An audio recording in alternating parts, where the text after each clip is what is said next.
Hello, both sides of the conversation family. We welcome you to this virtual space crafted especially for you.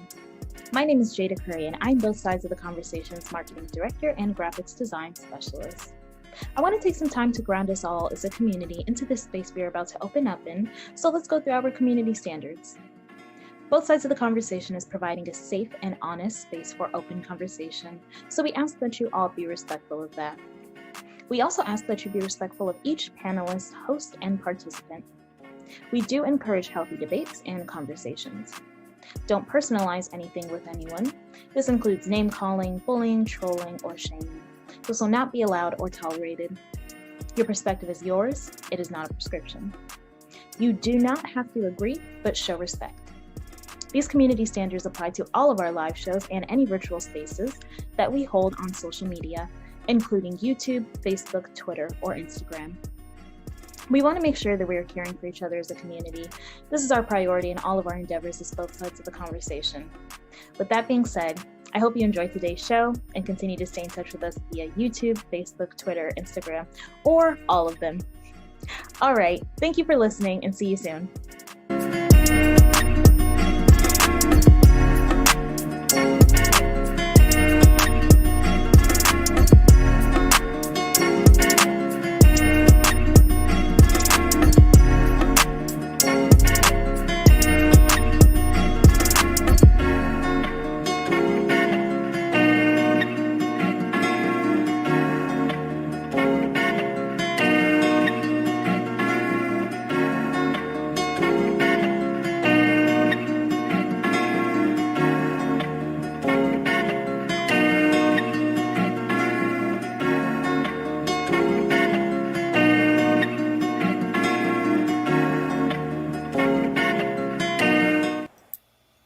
Welcome, everybody, to Both Sides of the Conversation. I'm John Henry, Executive Director. Today is Sunday, so you all know what that means. We're going to have another conversation that's going to impact our community every Sunday at 2 p.m.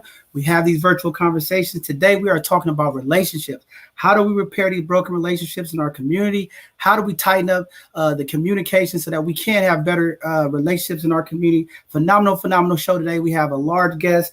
And we have a number of panelists coming on with different perspectives, different backgrounds. So hopefully today's conversation is going to be impactful for community. But before we get started, I want to go through our community announcements and go through some of the stuff that our community needs to hear about. But before we get started, first I want to say thank you to all of the community, all my community family and friends who've been reaching out for me and my child. You know, we've been impacted by this COVID. I've been on quarantine. I've been on lockdown. I want to be out in the community. I missed some phenomenal events this weekend, but we'll be back out in the community as I'll be waiting to take my final test on Monday to make sure that I'm safe before I come back in the community. As when I first tested, it came back negative, but I started picking up small symptoms. So I wanted to make sure that I stay away from community. And I've been feeling a little bit better today. And I'm just hoping, Monday I could test again and I could get back out in the community. There's so much work and things that we need to do to continue to impact our community. And we will be out there to do it. But I just wanted to say thank you to all of the phone calls, all of the community resources and support. Shout out to Rafiki House. Shout out to SF Black Wall Street, Collective Impact, YCD, and all of our community sponsors that just been showing us love, making sure that we have everything we need is very important. That village approach is very real. So I want to thank all my community people who have been just showing us love, uplifting my spirits as we've been going through this quarantine process. So thank you all. Very, very important stuff. With that being said, again, to all of our community partners, thanks for supporting us, to the Dreamkeeper Initiative, to the Human Rights Commissions, Collective Impact, YCD, Silent Tombs, and all of the other community organizations that are behind both sides of the conversation. I want to thank you all for your continued support and continued things that you're doing to help uplift this platform and the work that we're doing in our community. So with that being said, Brittany is not here today. I know everybody's looking for Brittany. Brittany is out on vacation, enjoying herself and her family. So today I will be hosting, but we have a phenomenal panel today that will help facilitate today's conversation. But we miss Brittany because, she does a great wrap up and synopsis of our shows. also with a lot of engagement and feedback. But we have some phenomenal people from our team today that will be helping out to get us through today's show. But Brittany, have fun out there, enjoy. I know you'll be out on the beach watching us and enjoying your time off. So thank you. With that being said, there's a number of things that's been impacting us across the world. One, we know this Delta variant is spreading. I just want community to know, continue to safe distance, wear your mask. If you haven't considered getting vaccination and that's something you might want to do, please do it. There are a number of vaccination sites across the Bay Area and beyond. Please reach out, use your social media. We'll get some of that information out as this virus is spreading through our communities, impacting. We had a number of loss of community members who've been impacted by COVID, as well as gun violence. It was another violent weekend, not only here in the Bay Area, but across this country. We still got a lot of work to do. All of our community organizations are going to continue to work together as we try to see some of these firings and try to get some of this violence controlled in our community. The work must continue. We'll continue to do that. Also, want to give a huge condolences to all of the military families that were impacted by the attack today. They brought a lot of those servicemen and members here in the U.S. So just want to give a salute to all of those soldiers who put their life on the line, and to those families who also, ultimately have to sit there and lay their loved ones to rest. With that being said, community, as everybody's been paying attention, Hurricane Ida is moving in the Gulf area, coming through New Orleans. If you have family, friends, and relatives, please check on your loved ones as this hurricane is going from a Category 4 to a possible 5. Please check on your loved ones, as I know a lot of people are trying to get out of the area. It's been a struggle, but you know, this is some trying times dealing with COVID as well as this hurricane. So please reach out to your loved one. Keep all of those family members in your prayer as our Gulf is getting hit with this hurricane. Please keep all those families in your prayers. Yesterday, they had the March for Voting Rights in D.C. Organizers have been demanding that our elected officials protect our democracy, to denounce voter suppression. They did it yesterday on the 50th anniversary of the 1963 March in Washington. So that was a powerful event. As you all know, we are still fighting to have our voices heard. And as we get opportunity as community, we have to get involved with the election processes to make sure that our voices are heard. Our ancestors worked too hard to get us to have the right to vote, and we just don't want them to take those rights away. With that being said, we are having our own election here in California. As everyone knows, we have an election recall for our governor that's happening on September 14th. Please get involved, sign up, make sure you registered. I think the deadline is going to be on Monday. Please get registered to vote so you can make sure that your vote is heard. With that being said, community announcements. 100% College Prep is hosting their 2021 College Mixer on September the 7th from 4 to 7 p.m. located at 1201 Mendale Street. Very important event for all of the families in the community. Want to make sure that your kids are connected. If you want to get some scholarships and get your kids ready for college, please send them down to 100% College Prep. And then the Phoenix Day block party is going to happen again. The deadline is going to be August 31st. You guys have to 12 p.m. on August 31st to sign up if you want to be a part of the Sunday Street SF block party. All of the vendors out there, all of the community organizations, it is a way to connect for the block party. It's a powerful event. So if you are a pop-up village event or a vendor who has a business, please sign up. We would love to have you out there so community can support your businesses as well. With that being said, our announcements for here at both sides of the conversation. We will continue to do our 3 live shows every week. This Tuesday, we will continue to run our Hidden Gem segment, where we will continue to uplift our Black and brown businesses, as well as community leaders that are doing positive things to impact our community. If you know somebody you would like to nominate, a business, a Black or brown business, or a community individual that are doing something, or organization to impact our community positively, please have them go to our website, sign up, and nominate them for our Hidden Gem segment every Tuesday at 7 p.m.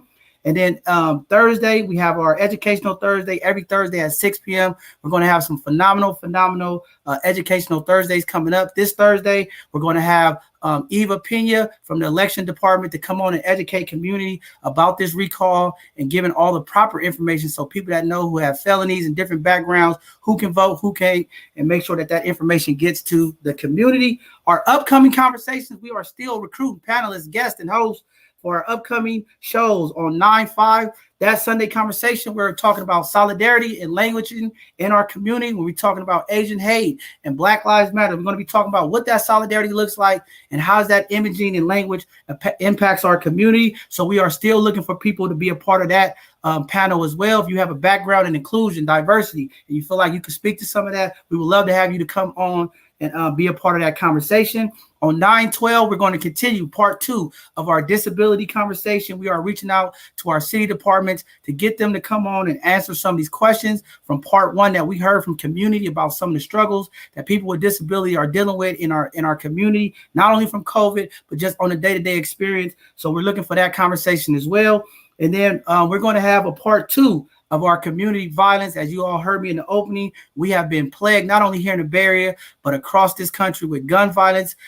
Since this COVID, it has gotten worse. We are losing too many of our loved ones to street violence. So we're going to have a community violence part 2. We are looking for solutions. We're looking for organizations to come on. What can we do to help our young people and the people in the community that are impacted by our gun violence? And then on 9/26, we're going to have a conversation about voter suppression. I think this is a very, very important conversation that all of our communities need to be a part of so that we could come together and figure out how to protect our community to make sure that our voices is heard and that we'll be able to be a part of that process. So with that being said, I'm going to shut my mouth now, land my plane, and bring up Miss Renata as she's going to go over and review some of the information that we found in the data and researching this conversation day for relationships.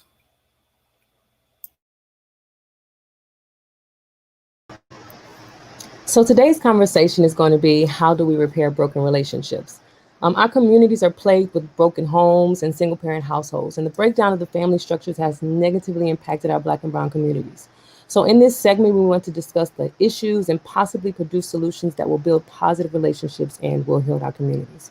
So according to our dating news, the most common final straws reported in a survey conducted by dating experts were infidelity, which was about 59%, and too much arguing, which was 57%, and also domestic violence at 23%. Financial problems also played a factor in about 1 in 3 of the divorces. And according to the U.S. Census Bureau, 39% of all U.S. marriages end in divorce. Currently, cultural views on relationships, dynamics, and family structure have moved away from traditional norms. The U.S. Census Bureau illustrates that 67% of native-born adults have been married compared to 76% of foreign-born adults.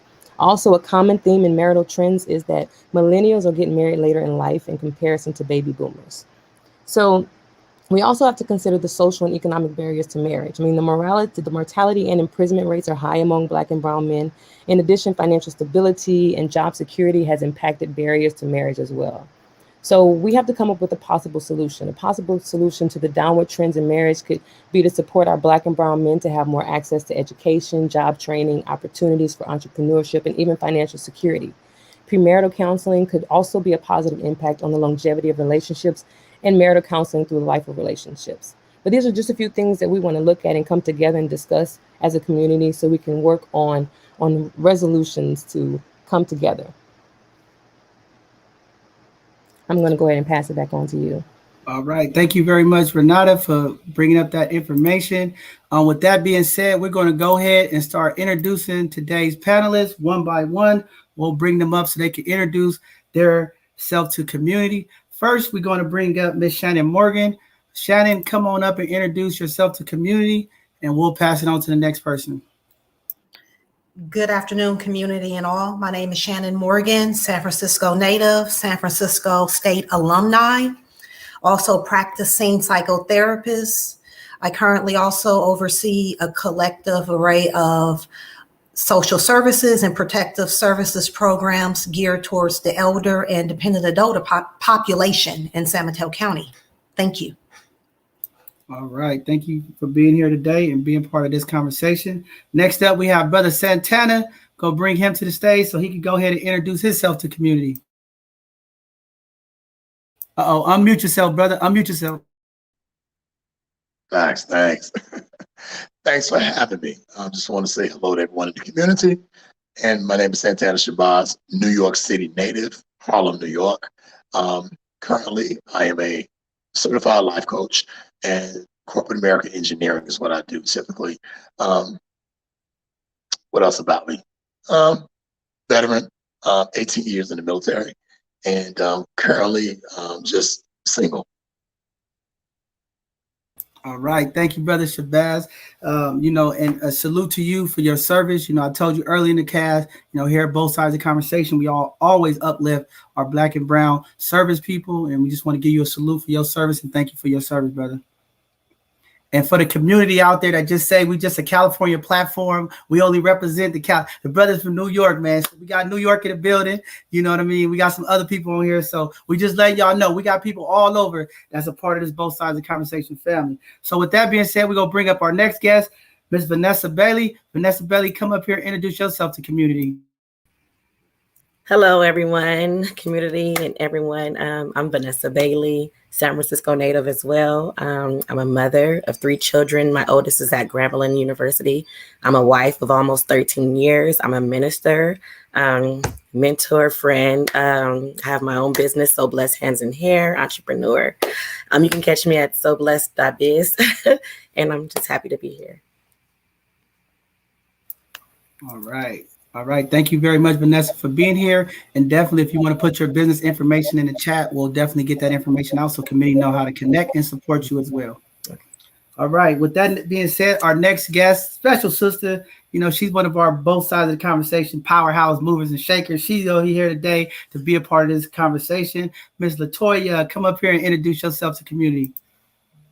Hey, family. I'm Latoya Pitcher, the founder and executive director of Family Equity Partners. I, too, am a San Francisco native from the Bay Area. I work in the field of IT as a global quality assurance lead. And I also, through Family Equity Partners, I advocate for policy and procedural and systemic changes in education, housing, economics, and health and wellness. Thank you. All right. Thank you for being here and being part of today's conversation. Next, we're going to bring up Ms. Vivian. Ms. Vivian, come up to the stage and introduce yourself to community.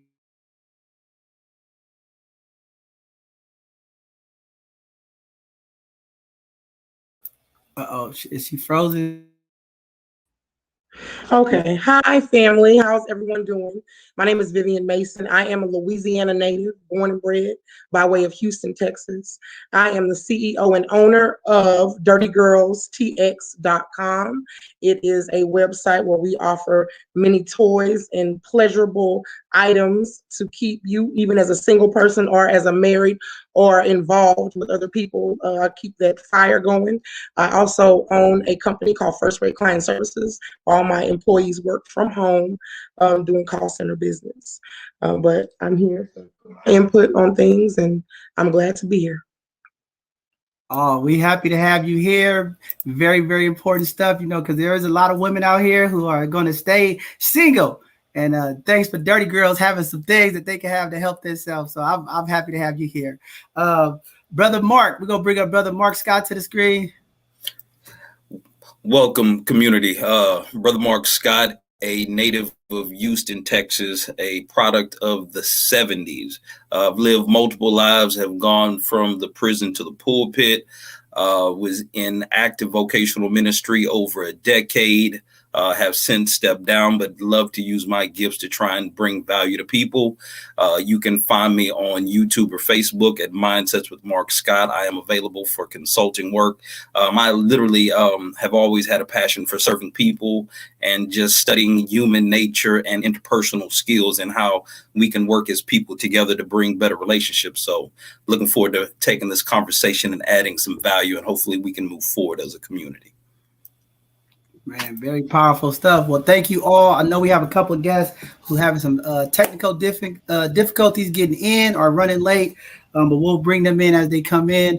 But with that being said, we're just going to go ahead and kick off today's conversation. As I said in the back, we're going to be respectful for our queens, and we're going to let them open up today's conversation about relationships. How do we fix them? How do we get people engaged? And I think we'll go ahead and put some of the questions up to kick off the topic today. But one of the main questions that were coming in from community about this topic in relationships and why they failing. I know we all heard from Renata about some of the failure rates and some of the information.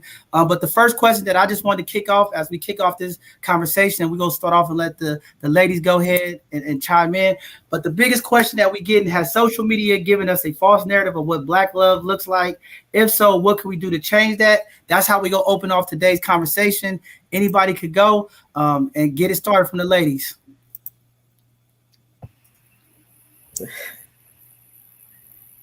Well, I mean, personally, I don't think that social media has given for me, I'm going to speak from my perspective, a false narrative of what Black love looks like. I grew up in a 2-parent home. My parents have been together for 50 years. They showed us how it looks like to work together, what it looks like to love unconditionally, what it feels like. So me seeing what I see on social media, because I do follow for business and personal reasons, I don't particularly compare myself to my current situation to what's going on.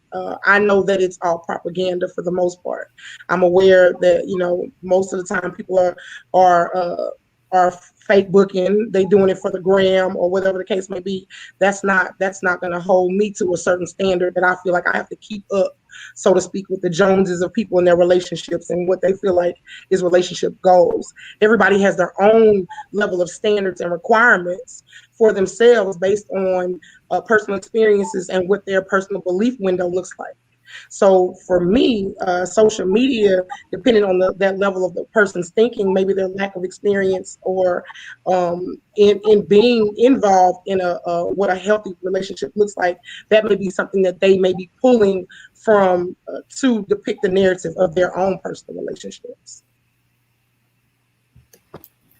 I agree with Vivian. Also, I want to add that, I agree in certain areas, but I also do believe that social media not only gives a fake narrative to love, but I think it gives a fake narrative to life, period. I want to add that because when you look at social media, everybody's trying to be that girl and that guy.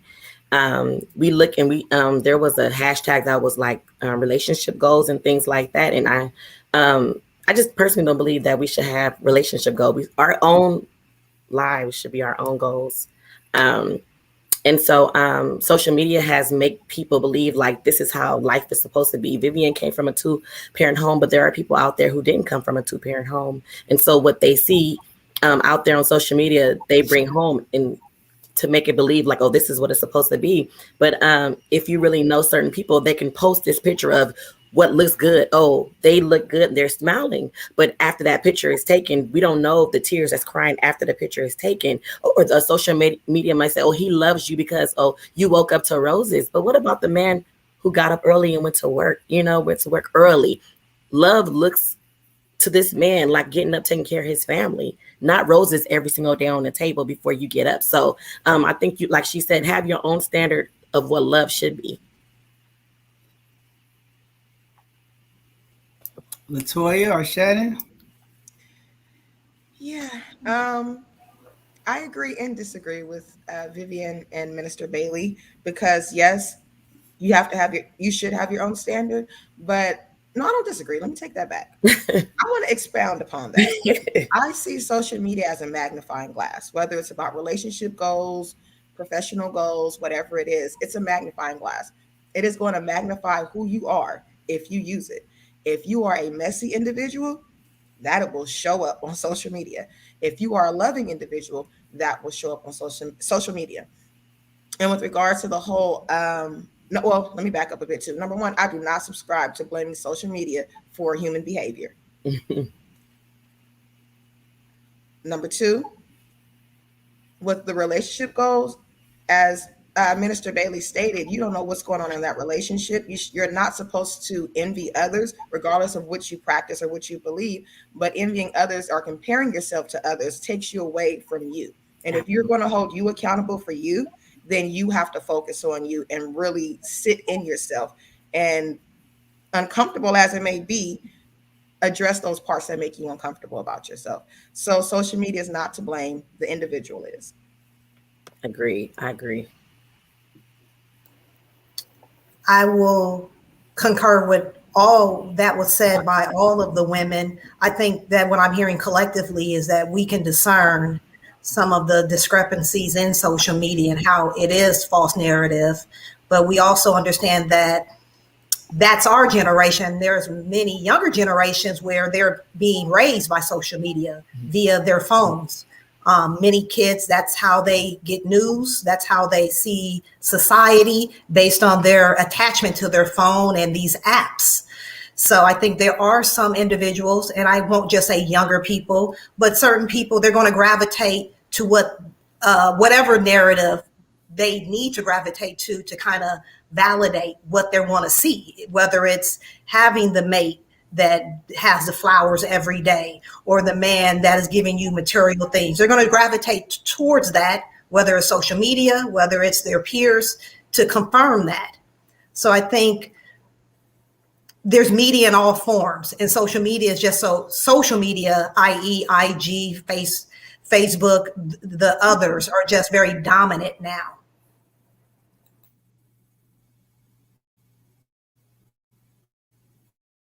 All right, good feedback from there. The brothers, y'all could jump in now. We wanted to get the sisters to kick it off. It's about to get spicy because I already see where it's going, but I'm going to go and let the brothers jump in there. Go ahead, brothers.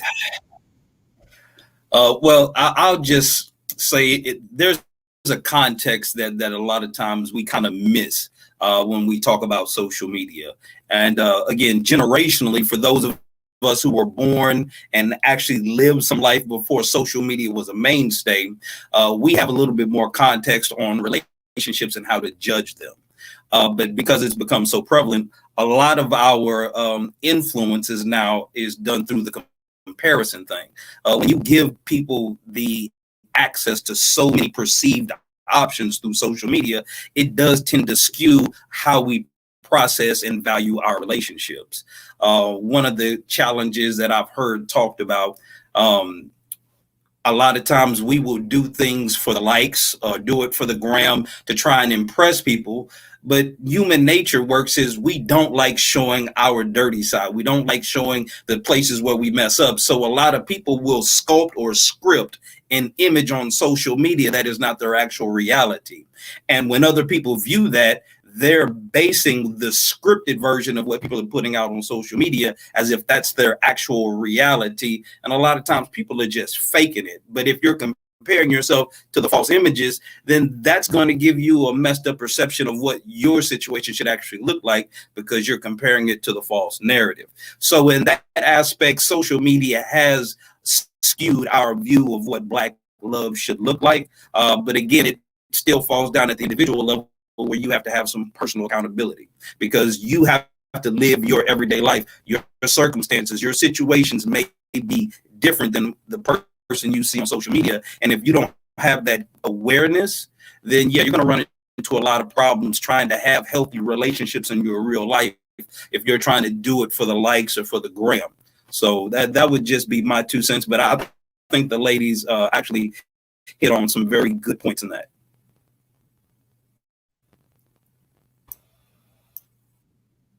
I don't disagree with most of what the ladies have said. However, I would like to liken a quote by James Baldwin. In that quote, he said that our children don't oftentimes do what we tell them to do.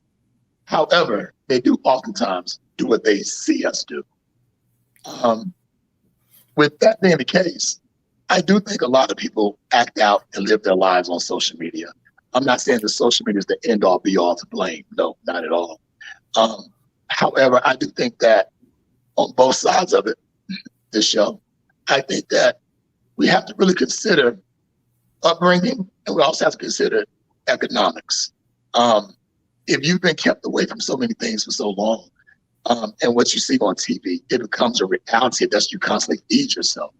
I was at someone's house about a week ago, and the little girls were outside, about 6 of them, were outside playing.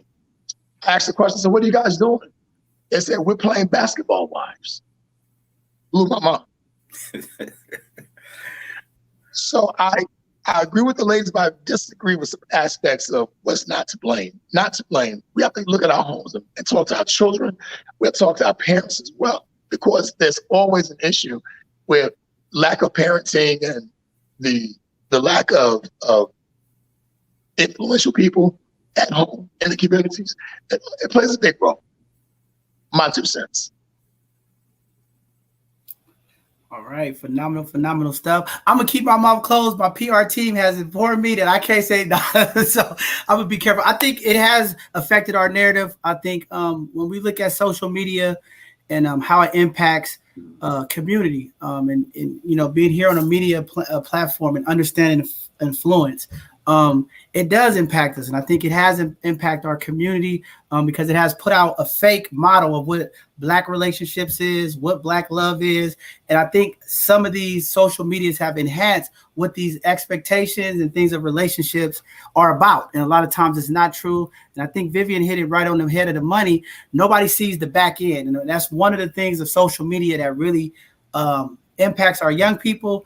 And, people have been manipulating the minds of Black people when it comes to media and marketing and messaging for years. And I think we do have to change it and correct it because we don't see the problems, the pain, the things that take place behind the doors. All we see is the pluses and the wins. And I think that's starting to really impact our young people when it comes to money and some of the crimes and some of the things that they do as well, right? Because all they see is the good things. They don't see the struggles. They don't see the long nights. They don't see the hard work.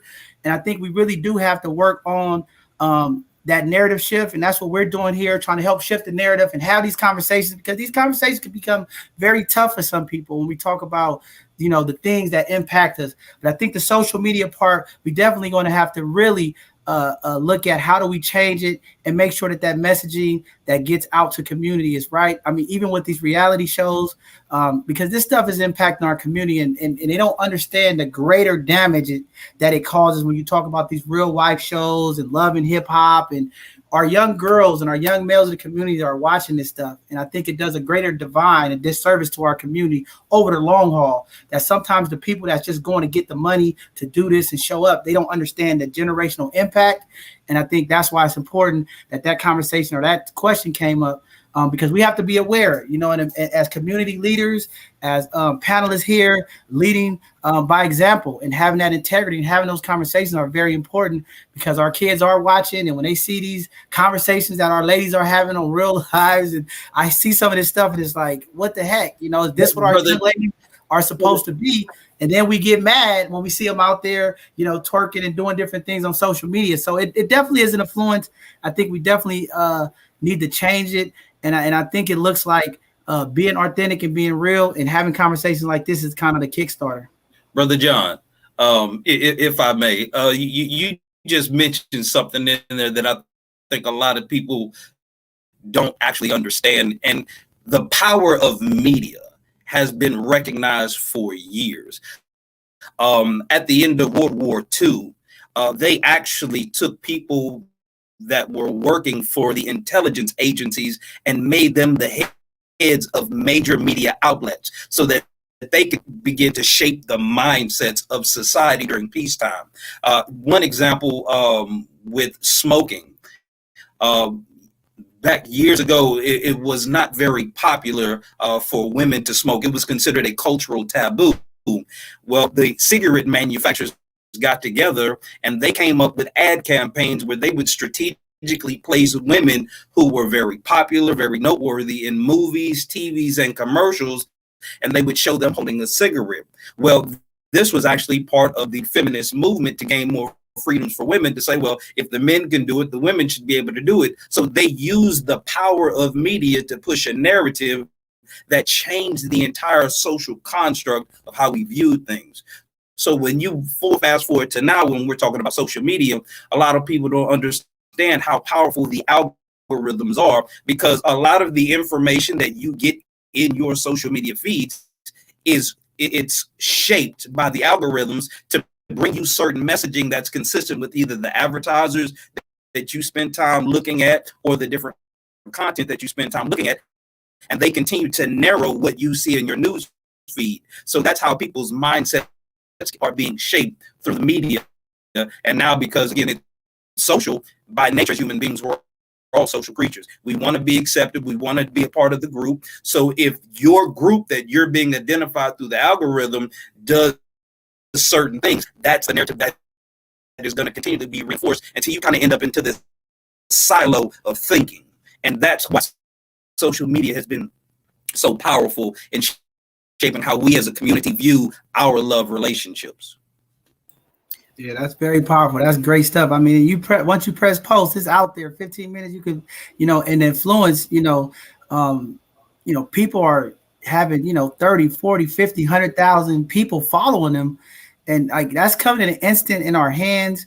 And I think it's a lot. So I'm glad you broke that down like that. That's something that we just got to remember as community, because a lot of times there are people watching, especially our young people. And if we want to really change this narrative about relationships and Black love, it is going to take all of us as influencers and social media people, marketers, messengers of the community to make sure we hone in on that communication. But did anybody else want to jump in before we keep moving along? Because we're going to get this thing heated up a little bit. It's just, we're getting off to a slow start, as they say. Go ahead. Anybody want to say? All I can say is this world today is not for the weak. It's not for the weak. You have to be grounded in something, period. I mean, and pointing back to what the gentleman said about it being something that's to change the narrative of things, we as Black people are very strong. That's our ancestral background. That's our ancestral history. We are strong. We are strong individually as queens and kings, but together we are a force of nature to be reckoned with. So they know exactly what to put out there to distract us from becoming one and being that force of nature to be reckoned with. And so to me, at the end of the day, what it boils down to is people coming collectively together like we're doing here, discussing it, talking about it, and bringing it to the forefront of what we need to do to bring the people back to where we were before. This is where we were before. So, social media, yes, it's there for what it is, and you should use it for what it is to be used for. I use social media, it makes me money, but I'm not caught up in, you got to be a certain size to be out here getting all these views and likes and all this kind of thing. I don't get caught up in all of that. I don't get caught up in shaking my tail on the thing. I look at it as entertainment purposes only for me. Even with the reality show that Santana brought up, that is true. I do not partake in those things because I feel like it makes our women look very distasteful. It gives the world a false view of Black women, and I cannot stand that. So I don't participate in that. But the gentleman was very correct on what they put out there. It's a distraction. It's to keep us from being the force of nature that we are supposed to be here on this planet. Vivian, isn't it very ironic when I visited you in Houston at your place the other day?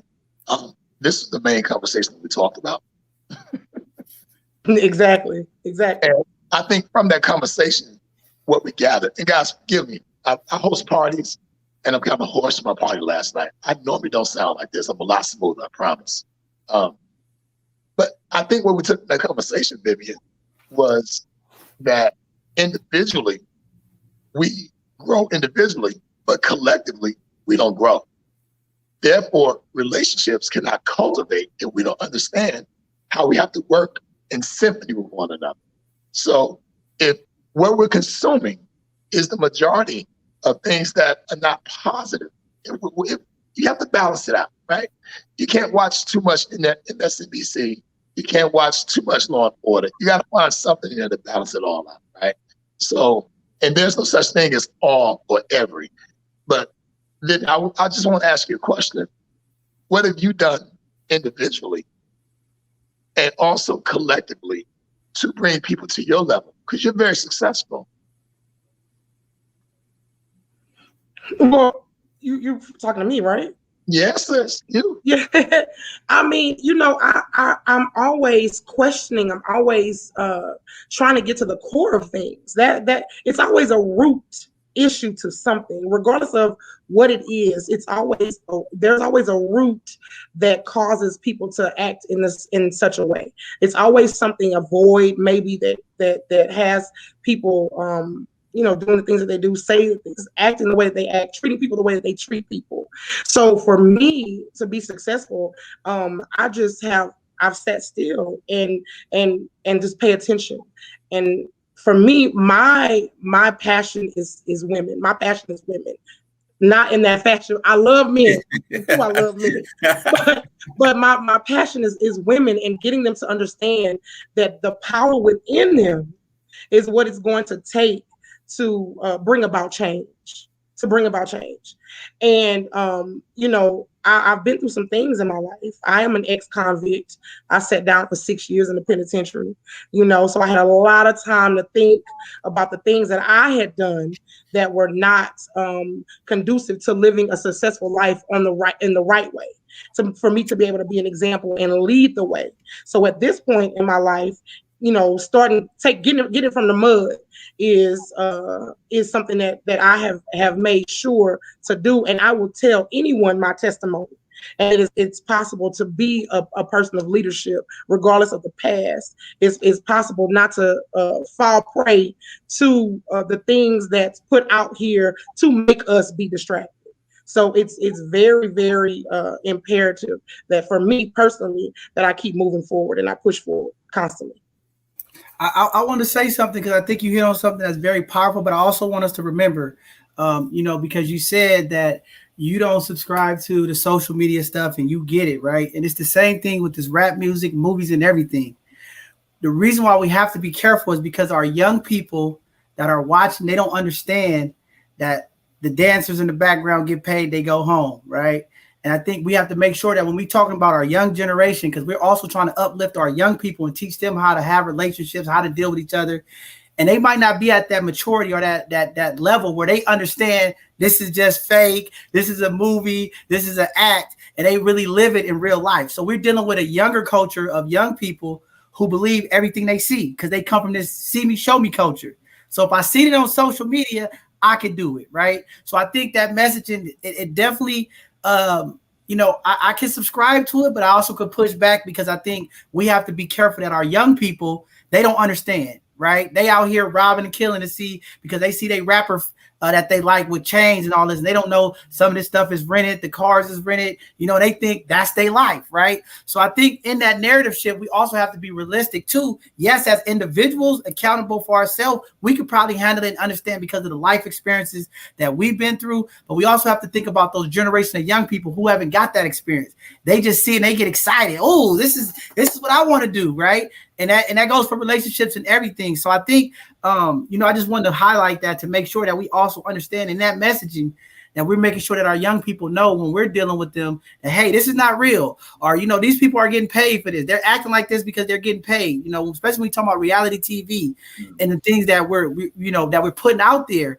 Because these expectations are what we see, we start to believe this is our reality. And a lot of times I think that, like Mark has said earlier, is a disservice to our Black love, and it really impacts our community when we have these shows who are telling our women, if your dude can't do this, then you don't have a dude, and things of that nature. So I just think that's very, very important, and it causes a lot of conflict in our community because I think people are trying to rush to live this persona that's really not there. You know what I mean? And they don't understand these people are getting paid to go to these resorts and they set it up nice for them. You know what I mean? And they have these event planners who are setting up these romantic dinners, and not saying that as we can't do it, but just have to understand because sometimes, and this is no knock to a lot of our women, but sometimes they get caught in fantasy land, and they live this fantasy out that this is what it's supposed to be. And then we miss the action of reality. So just want to put that out there. Well, John, I have a question for you, John, and maybe this is another show, perhaps another topic. What were our influences prior to social media? Well, our before the presence of social media, we started to get it from our community and our families. And that wasn't so right? We had family members who was married with people that they wasn't happy and they was talking about each other. And, we had mamas telling the kids to go mess with a dude for money. So like the messaging in our community has been messed up from us culturally, from outside the culture, media and different perspectives. I mean, systematically we have been impacted with this messaging over the years. When it came to welfare services and things of that nature, you can't get service if you got a man in the house. I mean, so it's been a number of things that's impacted us. I just think now with the access to social media, the access of social media with our young people, the messaging goes out there so much faster, right? It would take us back in the days time to get around and find out what Sally Sue did across the, you know what I'm saying, across town. Where now instantly, right? You know what I'm saying? You break up with somebody, you post it on social media, you know, millions of people could get it quick. So I think that's the only difference. Go ahead, LaToya. Okay. So I'm going to go back to it all begins and ends with you. Even with your scenario, example of the housewives, the little girl in the housewives show. I used to be annoyed when, as a child, my mom wouldn't let me go to sleep with the TV on. She believed that if I went to sleep, whatever I was watching would be able to come in, that energy, that spirit, whatever it was. And yes, I may have been watching MASH or whatever I like to watch once upon a time. Don't judge me. But then when the infomercials came on and it was Creflo Dollar and all the rest of those folks, you know, fast forward into early 2000s, I was receiving that information. I was receiving that energy, even in my sleep, in my subconscious. So I had to take control, or she took control because I was a child in that situation, and said, okay, no TV while you know, going to sleep. So learn how to go to sleep without the TV. And then I found myself trying to, because this is what we do, as some people do, I'll claim it, what I do. There's some things that I'm trying to replicate that my parents did well. And then there's some things that I don't want to pass on. And then there's some things that are my own that I'm trying to build in terms of traditions and cultures for my family. And so I was like, okay, I'm gonna let my kids go to sleep and watch TV because they're watching Disney Junior, Nick Jr., whatever.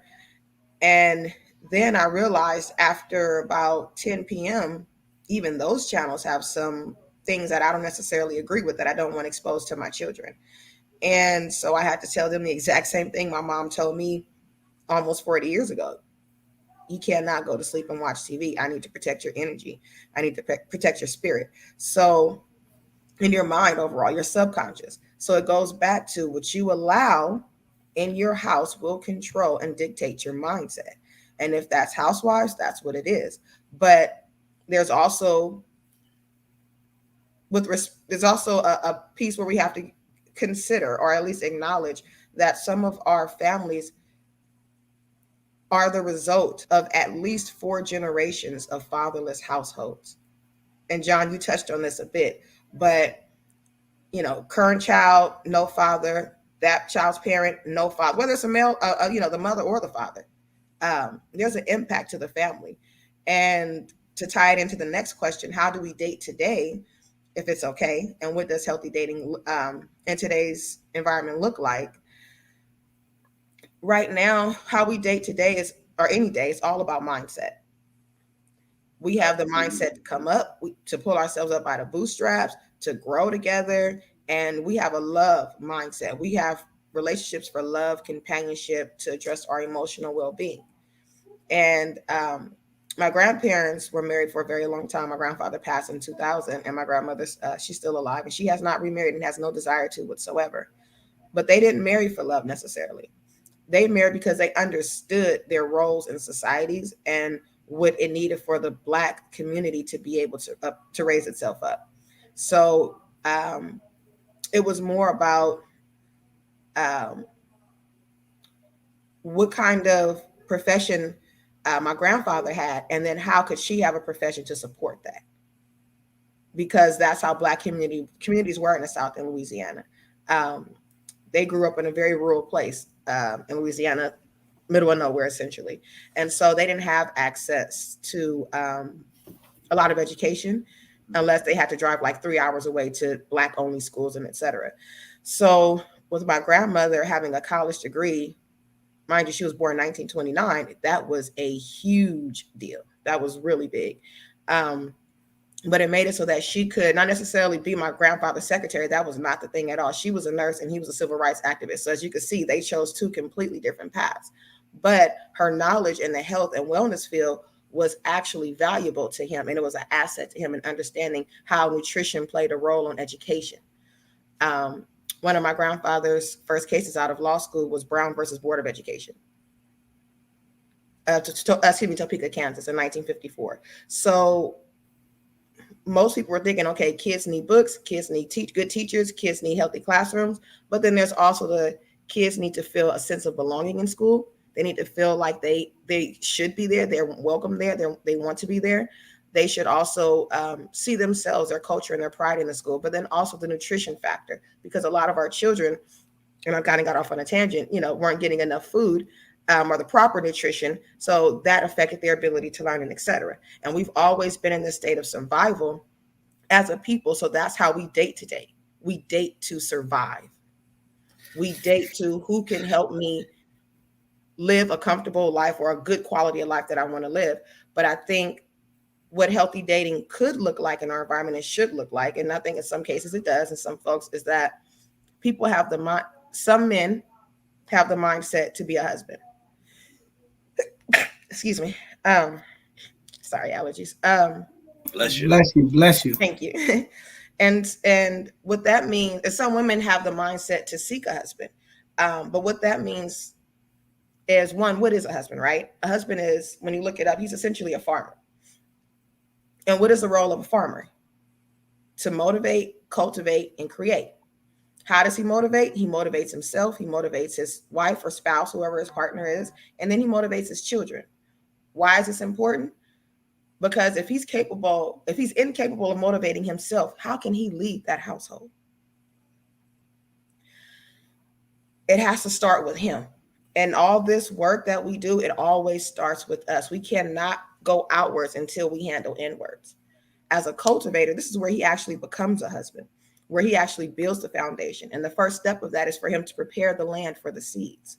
He has to prepare his wife for the seeds that he's going to plant in their family so that she can raise them up and she can help grow. She can help that harvest. But she cannot harvest without instruction and direction from the head of household. So there's a creating of a physical home to establishing creating of a physical home. That's one part of it. But then there's also establishing communication standards between the husband and the wife, between the wife and the children, the husband and the children. And an example is how you talk to the waiter at the restaurant versus the manager. If you talk to them like they are the gum on the bottom of your shoe, that is a reflection of you and not that waiter. Children are the most not in control of themselves in our society. They don't have much power in making decisions about themselves. They don't have much power and voice in decisions about our society. And how we talk to our children, how we treat our children, is a reflection of the communication standards between the two adults, or how the people that are parenting these children. And then there's also a mindset and conduct set of expectations that needs to be set before y'all make babies or get to adding to this family structure. What is going to be the core values of your moral compass? Because this is the compass you're building for your wife and your children. And then what are those traditions as well? And then step 2, you got to plant the seeds. I don't need to go into that. I think we already know how that happens. Not take 10th grade health ed. There's YouTube to help with that. But then third, there's taking care of the seeds, providing and protecting, acquiring the tools, the skill sets, and the resources needed to provide for your family's core needs. Housing, food, and transportation, those basic needs. But then there's also the spiritual and the intellectual need to protect your children from outside forces, building their self-confidence and self-esteem so that they can't be shaken or stirred because somebody says something that made them feel uncomfortable. And then also, especially as a mother of an 11-year-old daughter, building that self-esteem so that when somebody say, "Oh, you cute," she'll be like, "Hey, okay, what do you want me to do?" No, she's heard it before. She knows she is. But even more than cute, she's very intelligent. And if you don't lead with that, you can't even hold her attention. Step 4, and the most important part, is to be patient with the seeds as they grow. Restlessness is a reaction to a reduced pace during transition. And it can create tension. But if you accept that during that transition or any new growth that you're experiencing, you may be able to still fully engage in the process. So it's kind of like, have you ever felt stuck before where it's like, oh my God, all my friends, their businesses are growing. Oh my God, all my friends are married. All my friends got kids. I'm over here knocking on 40. What's happening? Come on, I got to get this together.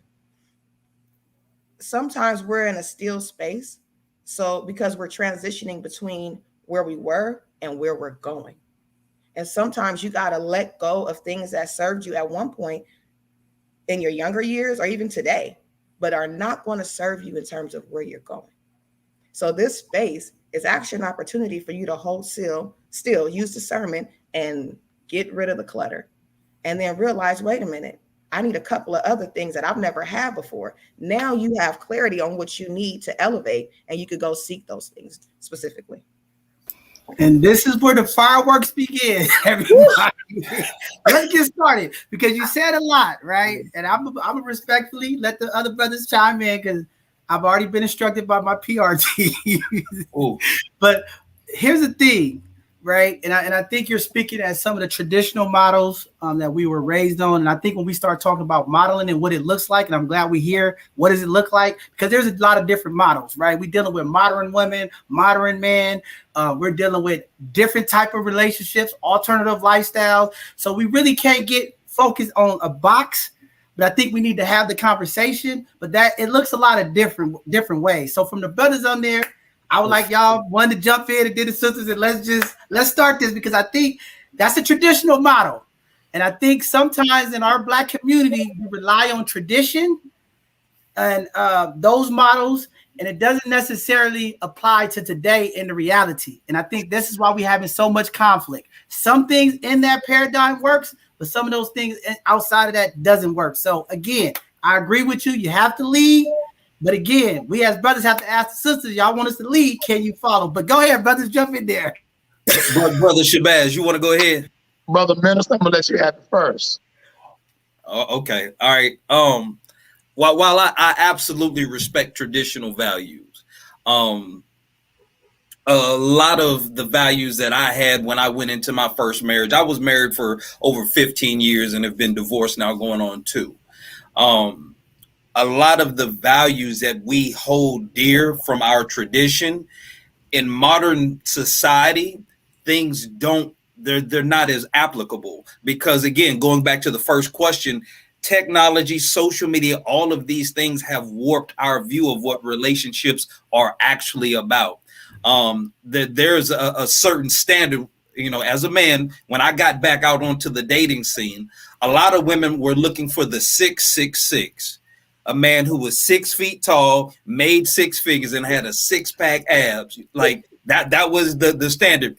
When you actually got more than 6 inches. More than 6 inches. I'm going to put that in there. There you go. That too. Go ahead, continue. Right. We're going. It's the faux 6s. But when you actually break down statistically the numbers, that's about 8 to 10% of the men that actually fit into that category. So off the rip, most women who've been influenced by you can have it all, the world is yours, you deserve the best, this and that. You've got 80 to 90% of the women all looking for and competing for 8 to 9% of the men. So by default, a regular brother like myself, 5'7", like I say, I've kept a 6-pack for a while. I don't make 6 figures at the moment, but a lot of times when us as men look at dating, it's like we're not valued. And so you got most of the women chasing a small minority group of guys. And if you don't meet those criteria, most women tend to, excuse my French, they tend to look down and shit on you. Like you ain't enough yet.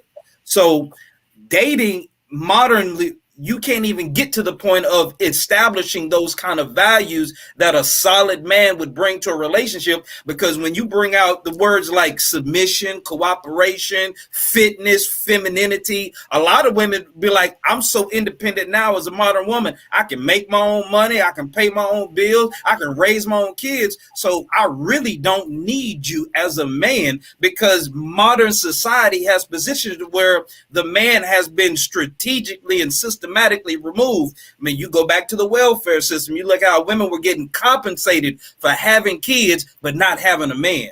And these mindsets, like Sister Latoya had brought up, have filtered down to where modern dating is damn near like a competition, like it's men versus the women, instead of us being able to come together and work as a team. And I know a lot of those modern women out there, who want to be independent and stay by themselves, go to Dirty Girls, get some of them supplies at Dirty Girls, help you out. Because us 5 foot brothers, we going to keep on rocking out here. We know how to put it down. Well, can I say something, John? Y'all done got the people married and had seeds and everything. Let's get back down to the dating process. Some people don't even need to be dating. Let's start right there. Second of all, an experience of watching people and the things that's going on in this world. Let's talk about Facebook. I see someone trashing their baby mama in court talking about this and that about her. What I've learned is that in dating, most people are not dating correctly. You know, you get with a woman, it's like it's backwards. You've already hit the bedroom before you found out anything about her or him. You've already pregnant by this man, but you don't even know his favorite color, his parents, where he come from. You don't know if they got diabetes in their family. Everything is so backwards. And then you're mad at her and him for being who you didn't want them to be, but you never learned anything about them in the first place for them to go past stage 1. So I think we need to learn how to date correctly. Figure out, back in the days, our grandparents' days, they were courting each other. You know, they wasn't kissing on each other. They wasn't having sex with each other. They wasn't doing all of that. They were taking each other out. They were learning about each other. Dating is like an interview process. Figure out, interview. I'm not just going to have anybody in my house. I'm going to interview. I'm going to figure out what fits my standard. If I'm here, you have to meet me here. So I'm not going to just go out there and just do anything, bring any man in my home and expect him to be this person that's in my mind when he didn't show me that in front of me. So a lot of, and as far as like the traditional stuff, somebody said that we don't do that stuff no more, but I differ from that. The values and things that I got from my grandparents and my parents, I still add into my child today. My daughter is 18-year-old. She has the little shape and all the boys be on her line and stuff like that, but she knows her value. She knows she's not getting on Instagram, showing her body all off like that. She got it, but she don't need to show it. She knows these things because I taught her that. My parents taught me that. Their grandparents taught them that. So remain to keep our family, the values, our morals, pass that down. And then they would know. But what I also understand is that they come to the table not knowing who they are. So they're dating, but you don't even really know what to interview, what questions to ask, because you don't even know who you are. You're dating, trying to get a man with money, and then you're mad at him if he's not meeting this criteria, but you don't even have that criteria. You want him to make 6 figures, but you don't even make 6 figures. You want him to have this big house, but you don't have a big house. You want him to have this amazing car, but you're still in a bucket. I think we got to start meeting these men where they are and stop. Like somebody said, we're not your enemies. We're the same team. And you know what I'm saying? So. But Vanessa, hold on a second, because I think you answered the question. Because I was about to say, maybe that's the problem. When you start framing the relationships like a job interview, that's the problem. Women don't know how to interview because it's like they don't. Listen, I've been literally searching for a truck all week, and I know what truck I want, right? I'm not going to get the first truck that is thrown out to me. But you know what the real issue is? The real issue is that now I know we on TV and we can't be saying certain things. No. But you know the problem is it's both sides of the conversation. I want to hear it. And I'm gonna just be real. Go ahead. We keep it real. You know, men, women, you're attracted to each other, right? So y'all see each other, you're in a restaurant, y'all see each other, the night may go good, and then you may end up having a happy ending, right? What happens is, for the women, I know how men think. You guys are visual. You can do something, go about your business, and you don't care about the female no more. But the woman, now she's giving herself open to you. And so now she's like attached, emotionally attached. So she think you hers and she don't even know you. And so the thing is with this thing, it becomes a problem because now this girl done claimed this whole man. He don't care nothing about her. And now this is where the drama comes in at. Because we didn't take our proper time in getting to know each other. It's an interview process. Don't go for the first thing that you just set with. Take your time, get to know these people, figure out who they are. Did they got alcoholism in their family? Did they have, drug addicts in their family? Figure out who you dealing with. And then you can know, Vanessa, I agree with you. I think one of the other things that we're missing up front is just being truthful. A lot of people ain't telling, like say, we're not all out here dating for the same reason. Some people are dating looking for a spouse. Some people are dating because they want a companion, somebody to kick it with, somebody just to go out from time to time, have a drink, have a meal, go out, dance, whatever. Some people are just dating because, hey, look, I need somebody that I can depend on for a physical release from time to time, but I'm busy doing my other thing. I need somebody in my rotation. There are different reasons people are out here dating. And if we don't be truthful about what we want and what we expect, that's why we have the drama. Because I know some women who have no problem with casual sex on the first date. If they think you got it going on, they'll drop it like it's hot on you and keep it pushing just like they were a man. We get the bad rap for just wanting to hit it and quit it and move on. But honestly, more men are looking for a committed relationship out here. And one of the main reasons, for real, sister, again, it takes a lot of work for us as men to get the attention and court women. We got to bring value to the table. Y'all can go out and just say, hey, I want some dick. And you're going to have a line of brothers that's going to be ready to serve you. As a man, we just can't go out there like that unless you're a celebrity, you rich or something. You have to put in some work, show some value, be attractive, have something going on for you to get a woman's sexual energy and attention. So a lot of times we as men need relationships so we can have that consistent access for us. And if we're truthful about it, a lot of people will work with you on that. But you got to know why you're dating. Respectfully, I got to push back. I got to push back because brothers ain't trying to get in relationships just because they need sex service. I got to push back on that. I don't think that's what it is. I think the communication with Vanessa hit on is where it's at. Because a lot of times the brothers get the bad rap, but a lot of times, like you said, it's the emotions and all the other stuff that get tied into it. Because a lot of times I'm listening, I pay attention to people and couples, and sometimes the brothers is giving these women the real upfront information. But they feel like they can change the situation or they can alter what was said to them because they think I got it, the power of the WAP, right? So they like, oh, I'm going to make him be mine, right? So I think a lot of it is just, it's communication, right? And when you was talking about what people are dating for, what are we dating for? Because I think a lot of times for men, the system, right? When women say, why do men want to get married? And why it's the system that really constructed this, right? So when we talk about divorce, 9 times out of 10, the men are getting impacted. So why do men want to get married, right? So when we talk about that, why? Most men don't want to get married because what's the benefit? See, women benefit from all of these things that's in place. That's why it's so prevalent for them to advocate for it. What do men get? I just want to know because I'll be asking these questions. What do we get? Somebody tell me what we get. I mean, y'all get a lot if y'all with the right person. Marriage for most men and the men who I talk to, like I said, I do a lot of life coaching. Most of the brothers I talk to, they only get married because they want to have children and they don't want a baby mama. That's it. The benefit of marriage for men is children. However, as a man, when you get married, you actually save more money over a lifetime. And you take a man like myself, I'm a widower, and actually, that was probably the best time of my life because I had somebody to hold me accountable. And not that she had to hold me accountable. What she did was, for me, Brother John, my perspective changed because I knew I had to take care of my family. So my ideas changed about what I needed to do. But however, Sister Vanessa, I would caution you to not tell any woman to meet a man where he is if he's not what he needs to be. I would caution you to never speak that ever again. All right. Let me tell you why. Because as a woman, you cannot change a man. However, a smart woman can influence a man.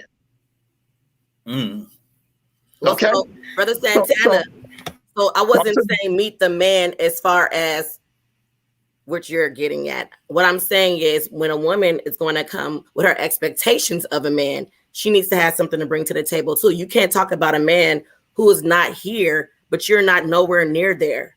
That's not right. And I don't think it's unfair. I believe to even have a home, I believe we need 2 incomes. We need 2 people working together. Even if it's 1 income, this person is still working together to get the purpose of y'all family together. So let me say this, back to the traditional part where some traditions are good and some have kind of crippled us. I believe, me personally, I grew up very poor. I grew up in the projects of New York City. As a matter of fact, I was one of those kids, I was so poor. I would take pretty girls like you, LaToya, and what I would do, I would get the food that they didn't want to eat because they didn't like the nasty school food. I would wrap it up in the napkins, put it in my pocket. I would take it home and I would eat it. That was my dinner. That's how poor we were. So for me to make it out of my circumstance and go to college and be where I am today was an anomaly for me. And it wasn't no bootstraps involved. It was strictly someone saw something in me and gave me an opportunity. And this is what men do. I don't think any man should be out here dating women, especially multiple women, if his finances is not in order. If he doesn't have a strong spiritual foundation, he should not be out here trying to court women. Mm-hmm. I don't think any man should be out here trying to marry a woman if he cannot by any means give her what she needs as it pertains to provision, protection, and leadership, period. Shouldn't do that. So herein lies the problem with what you guys said. The problem is we're not, as a community, collectively holding each other accountable. We think it's okay for Lizzo to be on TV at a Lakers game with her butt out. Absolutely. We think it's okay that we allow our children to listen to rappers who walk around with gold teeth in their mouth and chains on, who portray a fake image. Since when? Give me one TV show right now, that reflects a positive Black family right now. You can't name one. The closest you can get is Queen Sugar. I want to say something, but I'm gonna step back. Vivian, don't you come for me, Vivian. No, there is a show on Netflix called Family Reunion. I said TV. I said about no Netflix. No, but it's TV. Queen Sugar on Netflix too. Oh, Blackish. And Blackish too. But that's clownery and buffoonery.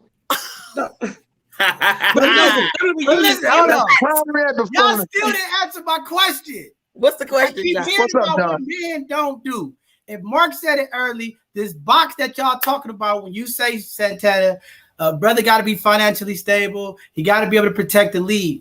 If we're talking about 10% of the men who can actually do that, then what's going to happen? Because we're talking about it is, but the thing about it is, but what do men get? That's my question out there. I still haven't heard from No, first of all, men have to start looking at marriage differently. When we go into looking at marriage, we look at the beginning of something. Men look at it's the end of something, and that's not what it is. Marriage is the beginning for both of us if we know who we are individually, and it all comes back around to, which is a very cliche thing, is self-love. If you don't have love of self, you don't know where and what and how and who and all of these boundaries that you are setting for yourself. You don't know what they look like. You don't know. So you're going to go through these failed relationships and failed dating scenarios and things of that nature. But you have to be clear in what it is you're stepping into first and foremost. Now, the traditional thing I've done traditional dating. I've done non-traditional dating. I've had 2 boyfriends at once and they both knew about each other. So I've dated women. I am not the traditional. I'm not the traditional. I am very experimental in things because whatever works for me is going to work for me. Whatever works for you is going to work for you. I know the type of love I'm desiring to be in. I can't speak about the love of what everybody else wants at all. That's what whatever makes you feel good, whatever's going to propel you forward in life, whatever's going to get you progressively where you need to be individually or as a whole unit with somebody else is what's important. And that's what you should put out there in the forefront with whoever you're dating, because dating today is very different. A lot of people have lost the idea that real love and true love exists. Most people think that it's something that's it's only a temporary thing, or it's fantasy, or you can fall out of love with people and this and that and the third. Like, it's so easy. So that right there, Vivian, you can't fall out of love. You know why? There's no such thing as falling out of love. It's a such thing as growing in love. Growing apart. And that's it. So when people say when people say they're falling out of love, that's because they're evolving into something else, and they weren't who they initially thought they were when they met that person. Can I ask the question, John? John asked the question. He said, what does men get out of it? And my question is this: do y'all even know what y'all want from women? Because Vanessa. I can't speak. Y'all be just as confused. Y'all be so confused. I know. I can't speak for all men, but I think we're looking for women that are fun, feminine, and submissive. and know how to do the things to uplift us as men. I think that's a lot of it. But I'll let the other brothers chime in. John, and I'm gonna let Brother Minister get in on this as well. Brother Minister, please back me up on this. Vanessa, you said, do we know what we really want? All right. I'm one of those 4 6s that you talked about.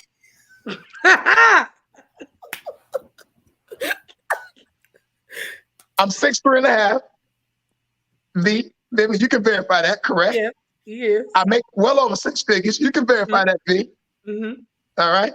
And all that stuff you can't verify, but you can verify one more. Yeah. Because you're my sister, and that's nasty. All right. So, Vanessa and Sister Latoya, boy, I got my eye on y'all. I'm going to tell you why. Men know exactly what they want. But what we do is we have a different vetting process than what you do. Brother John said something very important. We don't seek you guys for the same reasons we seek you. I'm going to give you an example here, and it's going to blow everybody who's listening mind. Let's just say V, Latoya, and Vanessa, all three, and my good sister up top, Miss Shannon, I'm quite sure if you guys met the perfect guy and you met 2 of them, right? Mm-hmm.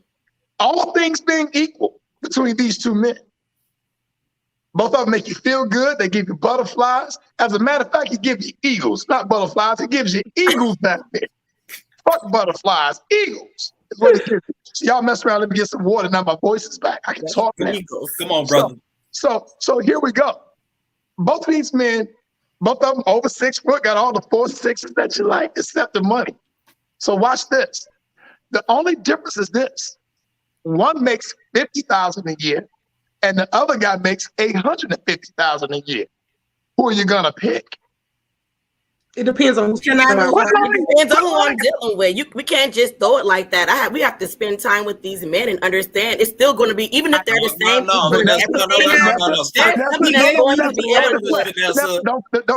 Minister Vanessa, don't deflect. I laid it out for you perfectly. I said 2 men. You gave me 2 men I never met before. Wait. You understand the hypothetical scenario. Stop skirting the real question.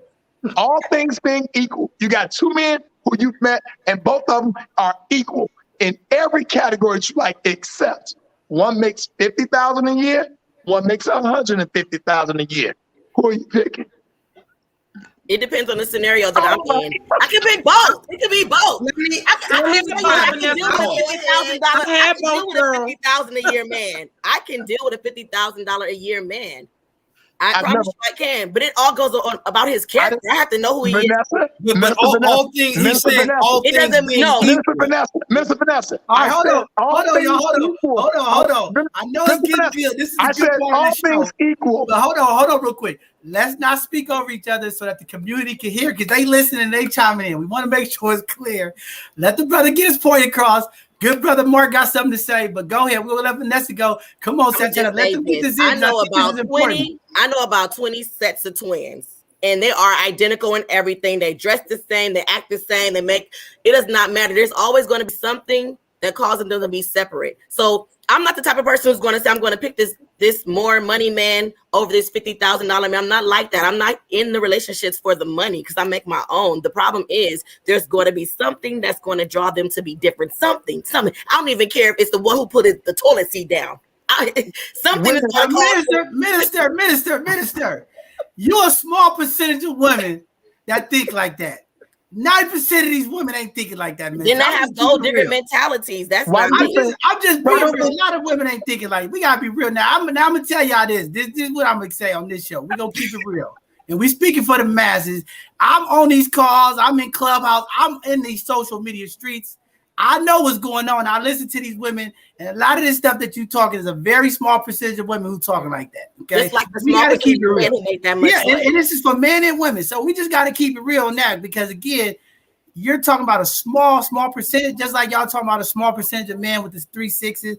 I'm offended because I meet everything but the 6 feet, Santana. So you better stop, brother. But go ahead, sister. No, I'm going to say this. I'm going to be quiet. Okay, I'm going to shut up. All right, I promise. Here's the thing.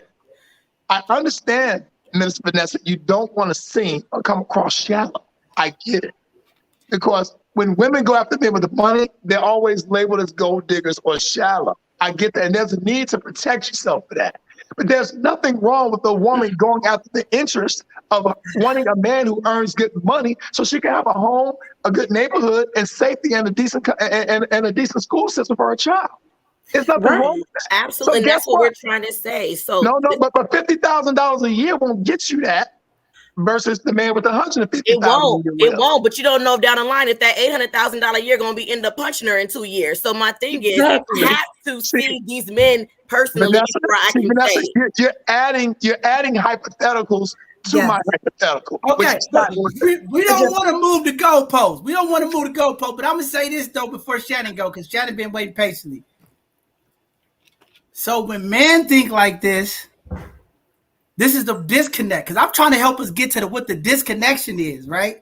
And I think the disconnection is when women say, yeah, we could do this, we could do that. Now, for men, it's the opposite. There's more successful women, more independent Black women right now in this country, okay? So for men, why they don't marry or why they don't commit, since everybody in the comments talking about why men don't commit, why would a man commit when it's 20-1 and he have more options? Because when we talk about women to man, y'all options is way small. We talking 10% or less. You talking 75% more successful women than men.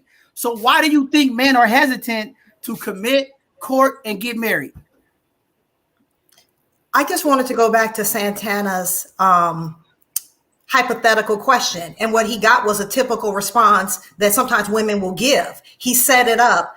You're getting... Both men are equal with everything that you want outside of the income, the earning. He set it up. And I think it goes back to how men and women communicate. As women, sometimes not that we can't, we find it challenging to answer a straightforward question. It was really, which one will you choose? And I was laughing inside because our tendency is to say, but this, but that. No, take what he said. All things are your ideal. They are the loving person. They are the generous person. He set that up. It's the income differentiation. And I'm going to be honest, I would choose 150. If all things are equal, if they're both equal, loving, sincere, they both are not going to beat my ass. I'm choosing the 150 because I feel I deserve a quality of life, a good life with a man that's equally yoked. I think it's true that women don't want to be seen as a gold digger. But if you and yourself know you're not choosing just because to bleed him of his 150, but to contribute, because I feel I myself can be $150 earner. Us together is dynamite. Why wouldn't I want that when you see other races come together and build wealth? So yes, I would choose the 100. I'm in love with you, Sister Shannon. I'm so in love with you.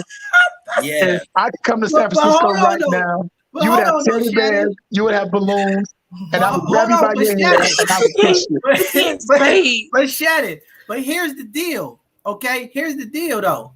And I respect you for saying that. That's what I think more women need to say. But now you're really tapping into what is the problem with our Black love and dating. We are turning into a transactional situation. But that doesn't have like to I posted something in my Facebook group. If you was to lose your job today, what you would do?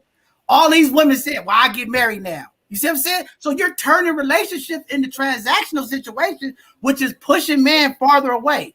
That's not transactional. Don't get that genuineness. But that's not transactional. That was just a hypothetical situation. In my personal life, I've dated people where I've already out of college and had a career, and someone was just starting their college endeavor. That wasn't, if I had that transactional relationship, I would never have been with that person for 10 years. I would have never have been with people like that. This was a scenario of having both worlds, one and the differentiation in the income. Money is not everything, but money, you need money to do certain things. And I feel there's nothing wrong. We're in a commercialism, a society where you need to generate wealth. That doesn't mean the wealth that someone can generate is going to always dictate whether I am in love with them. It goes beyond that. I'm just answering his scenario, but there is very transactional relationships. And you guys are very spot on how you get into a relationship. What do you bring besides, I got a college degree, I got a house, I got a car? Where are your morals? What's your ethics on things? How do you see, what's your vision in life? There's other things that you can't wait with materialism. And I think it's important when you go into a relationship, again, some dating with intention. And you guys touched on that. Why are you dating? What do you want out of a relationship? But just simply answering his hypothetical question, I think sometimes it hurts women. For me, I was like, do I want to say that? But honestly, yes.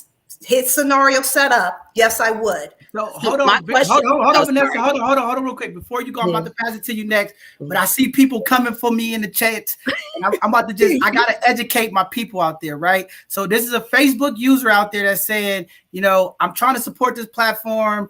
This conversation is good, but I'm posting stuff and I'm not getting interaction. So let me just educate everybody real quick. First of all, to all of our Facebook users, we are giving you the option to watch on our Facebook page or in our group or on my personal page, okay? We have asked all of our users to use the live chat function on our YouTube so that you could be a part of the show. So if you have a question, go to the Both Sides of the Conversation YouTube and use the live chat function so that we can see your comments and conversation. The problem with Facebook is the user, your face or who you are, I can't see while I'm live. Right. So on this show, we gonna keep it real. If you're gonna shoot your shot and you want to interact and you want to throw your 2 cents in, we need to know who you is. We're not just gonna let people keyboard throw shots at us. Not saying that you're trying to throw shots. Later on, I can see who those people are that was making those comments, but I'm live right now.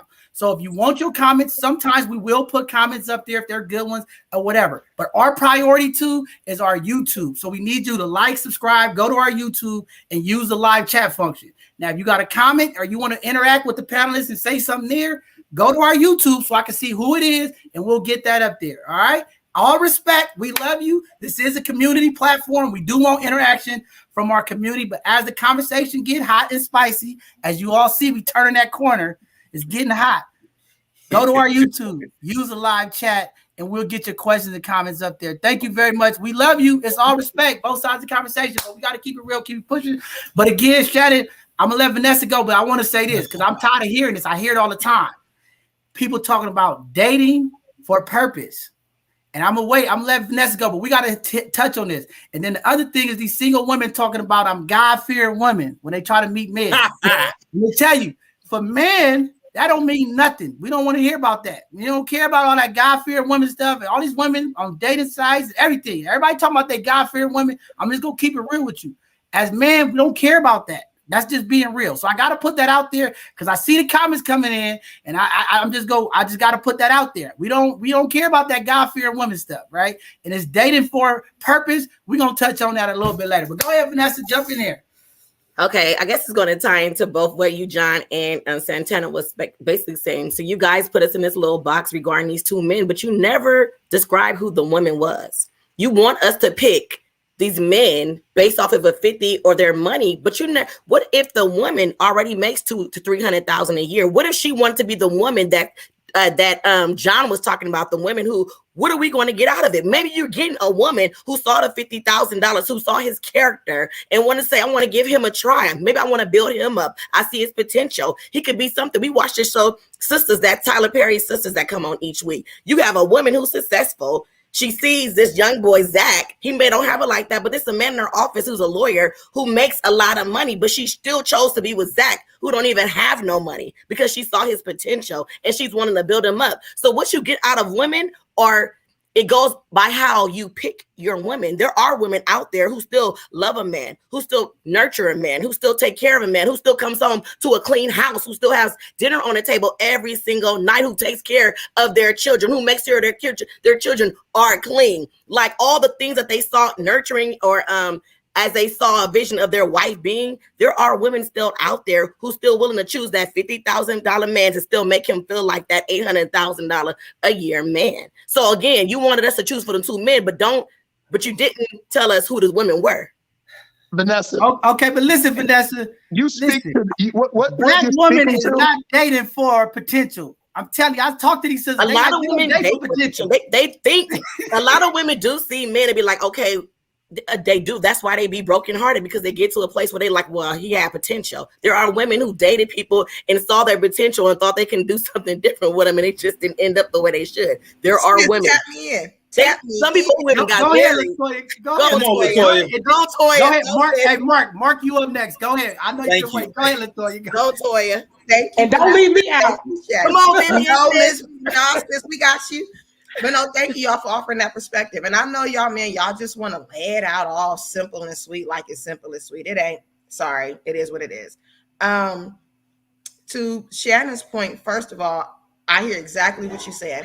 But me personally, I just could not answer that question because I don't know who the man is. And I'm going to tell you why. I know it sounds crazy, right? So I'm a single woman, single mother of 3 children. And I've been actively interviewing candidates for the role of my spouse. And in this process, I've come across folks with a high net worth, well over $250,000 a year. And then I've come across folks who appear to have a low net worth. And one thing I've learned in this process, because dating is a data collection process, I'm constantly analyzing and synthesizing this data, right? To figure out, one, more about myself, and then 2, more about what the characteristics I'm looking for in my long-term partner. So what I'm seeing in a high net worth person, that's what I've seen before, because not all of them are like this, but they've plateaued and they can only see what they can see.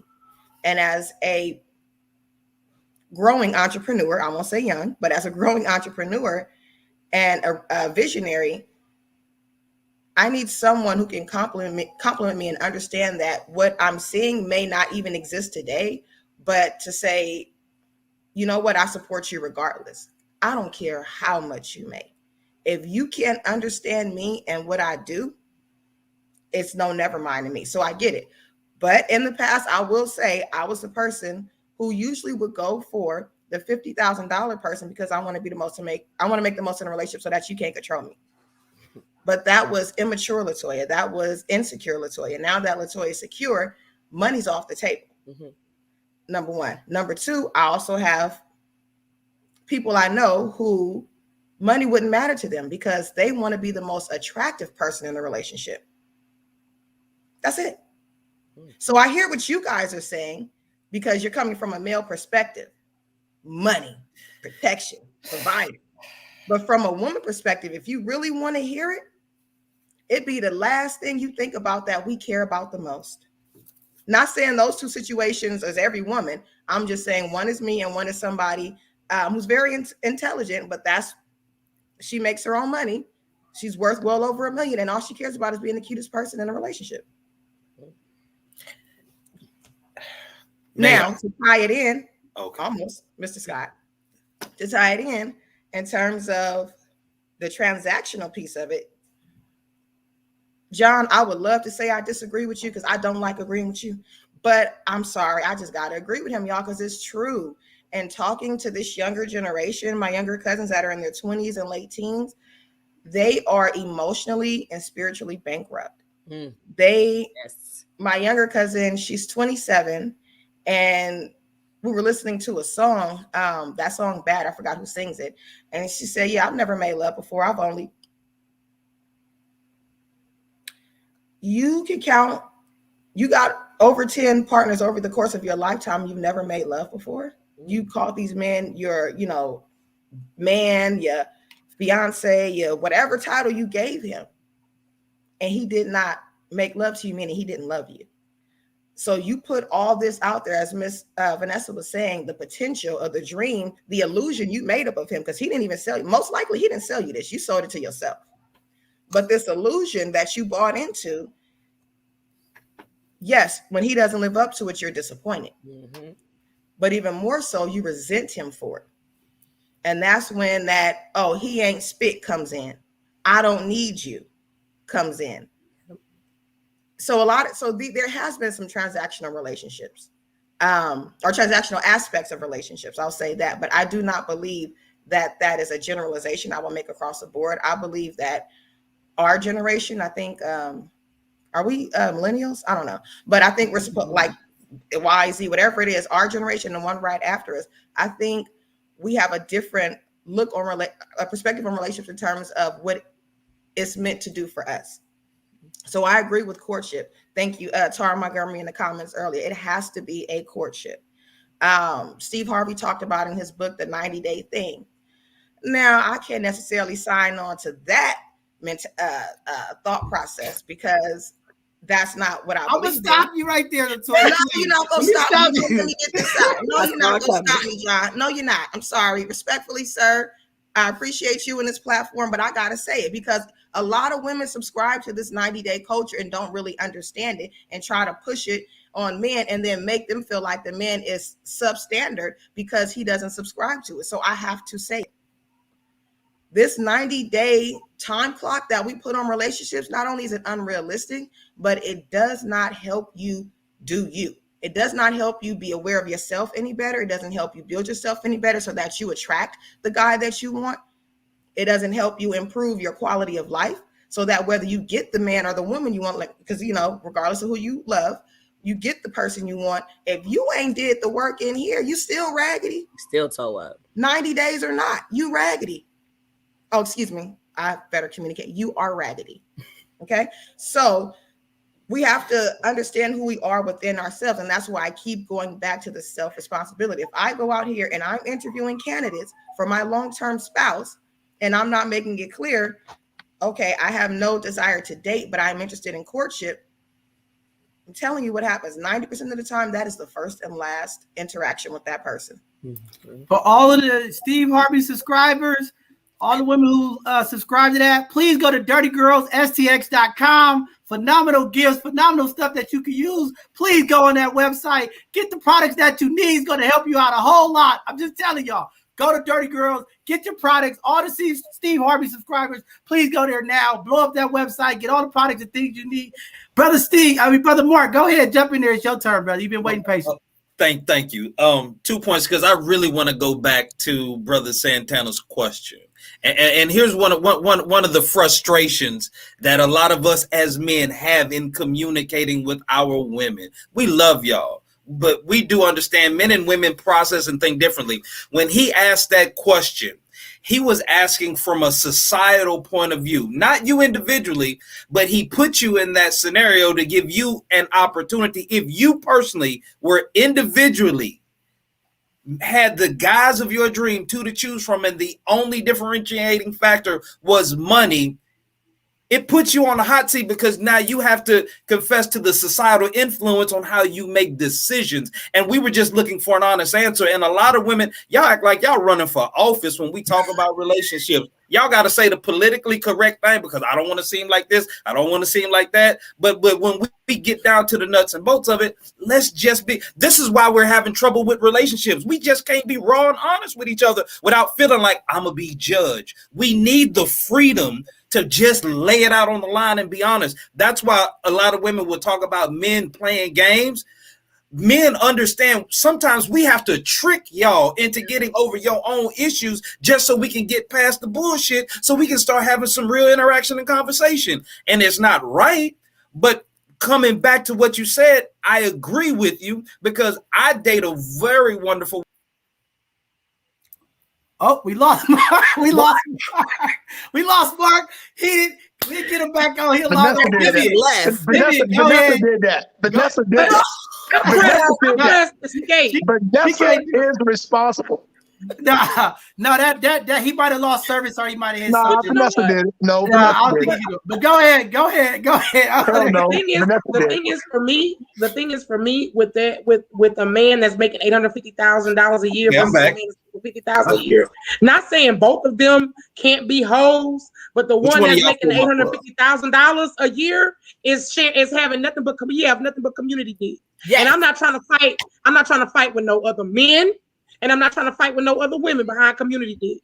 So I don't have time for it. I don't have time for it. That's just how I am. And I'm the type of person, let me tell you something. I'm a natural born hustler. I have got out in these streets. I used to fly out keys of dope, baby. So a man making $50,000 a year, that's good for me because you know why? I'm going to show him how we going to get it. Now, I'm not doing that no more, but I know how to get out here and get it and handle my business. So a man that have the potential to do what he needs to do, I feel personally is going to respect me more as a woman and as his partner if I can take him and we can both work at going to different levels. But a man who already making $850,000 a year, trust me, I've dealt with them too. They community dig, and I ain't fighting. I'm not fighting. I'm not arguing with no. I'm not arguing with no female. I got 2 phones. I'm not arguing with no female on either one of these behind no man and his penis. I'm not doing it. So you can go out there and make your $850 a year, and it's all good. But I'm not fighting. No, I'm not doing it, baby. Respectfully, we got to pass it back to Mark. But I got to say something because I think a couple of y'all hit on it. And they said you got to get to know somebody, right? But for men, we don't really get to know a woman until intimacy happens. Because I don't really know why I'm dating you for this 90 days, what you really about until we come. Because this is why we hear, oh, I didn't know she was crazy until intimacy. You just proved Vanessa's point. Hold on. Men, which is why you out here dating without intention. You need to date intentionally. No, I'm being real because when we say date, I was bringing it back to what Shannon was talking about dating intentionally because you don't know. Them red flags. We don't know what we're dealing with until we get all those emotions in charge. How can you say you're getting to know somebody in 90 days and I can't even really get into your emotions and know what's going on with you? I'm just saying. But you're tying emotions with sexual intercourse. That's pause. Lona Toya is not the R word. Never had. All right, respectfully, I'm stopping now. My PR team is hitting me. I have to stop now. I'm gonna turn it back over to Mark. Mark, please handle it. You can go ahead, brother. Now, back to my point. The woman I'm with, we've been dating now for a little over a year. She makes more money than I do. She's been married before. She's had men who had money. And she flat out told me that was not the most important factor to her. She likes the way that I romance her. We have a connection that is very deep. Our conversations are deep, but she was very honest. Like, yeah, you want to be able to have a comfortable lifestyle. And a lot of people have this twisted perception in their choosing when they date. They're dating for the lifestyle and not the person that they're actually going to be spending a life with. So that is something that we also have to make the distinction between.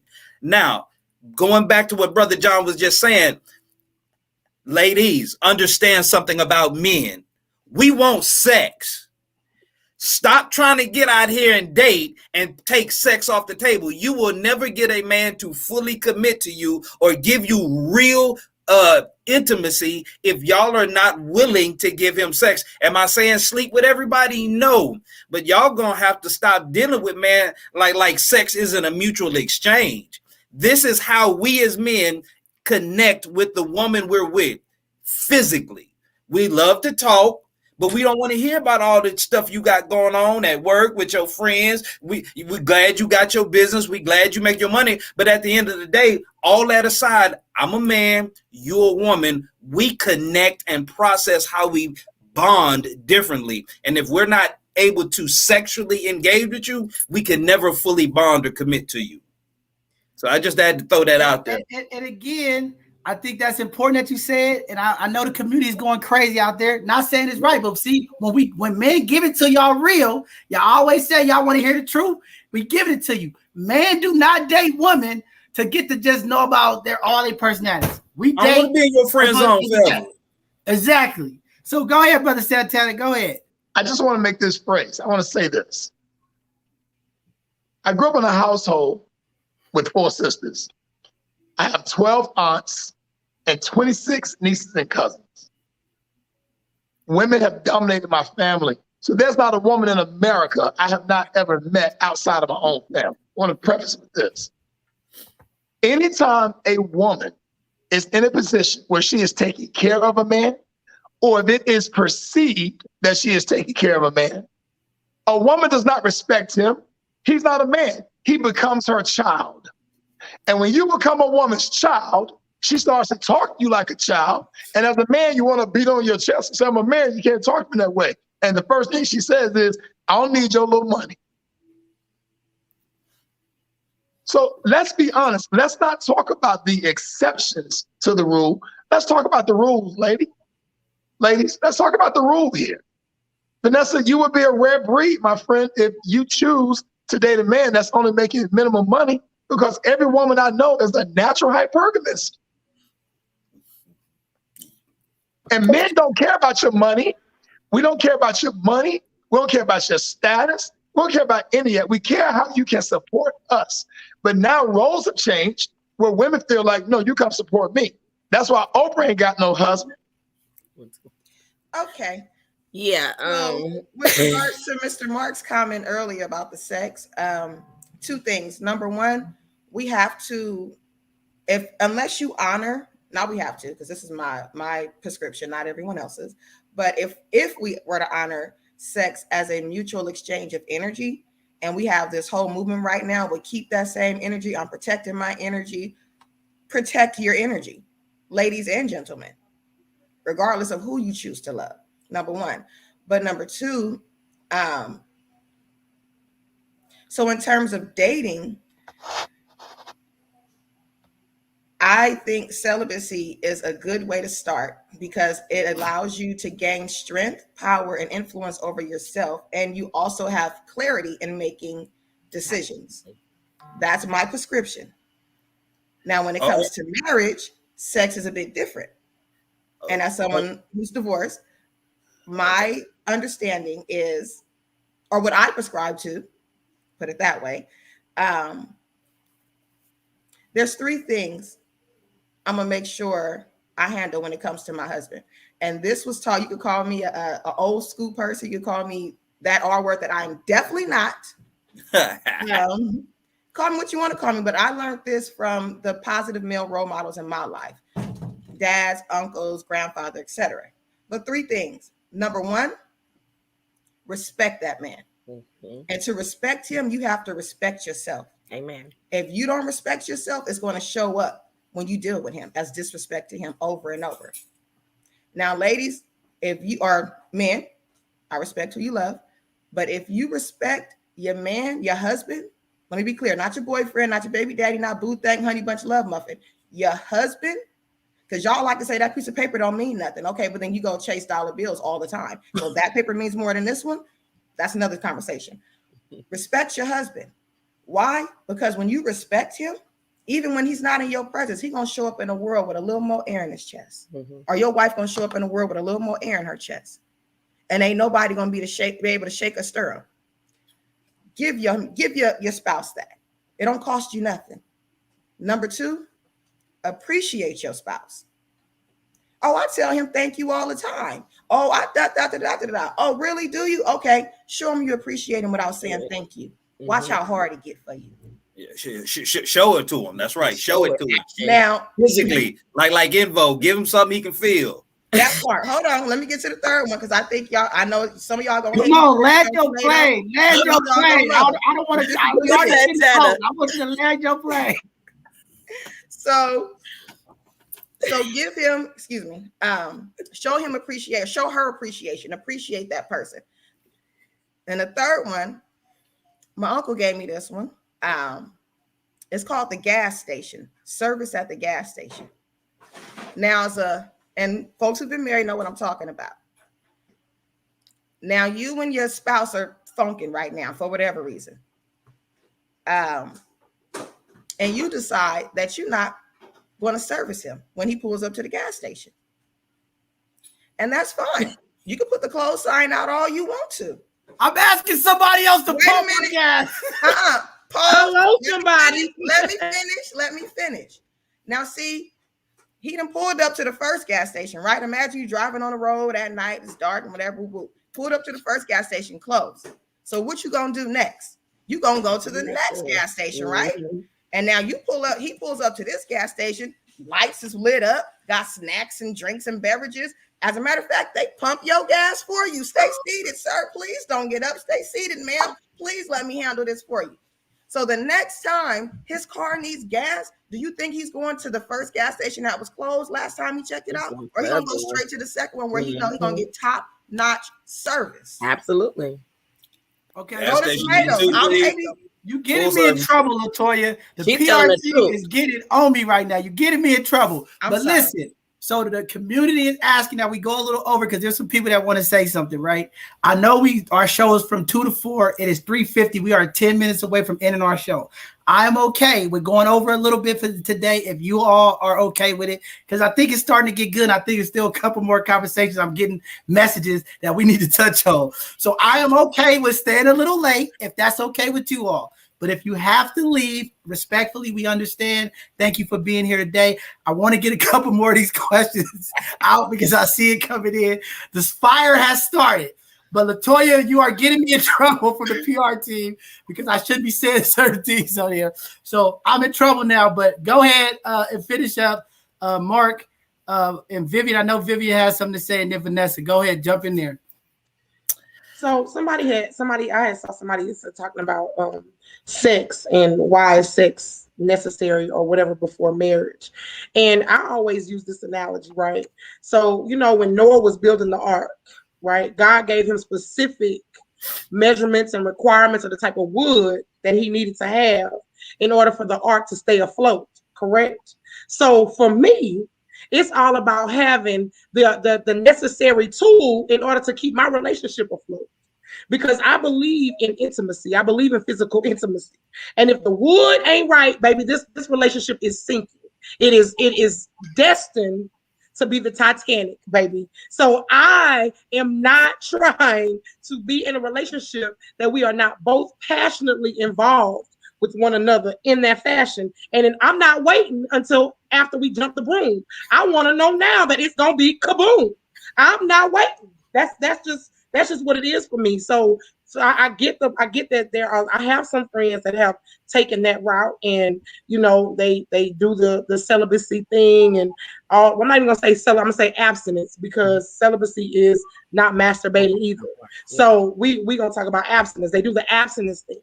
And I'm just that's fine, that's all well and good, but I feel like it's necessary to know where that person is, if y'all on the same page, because it's mandatory for me.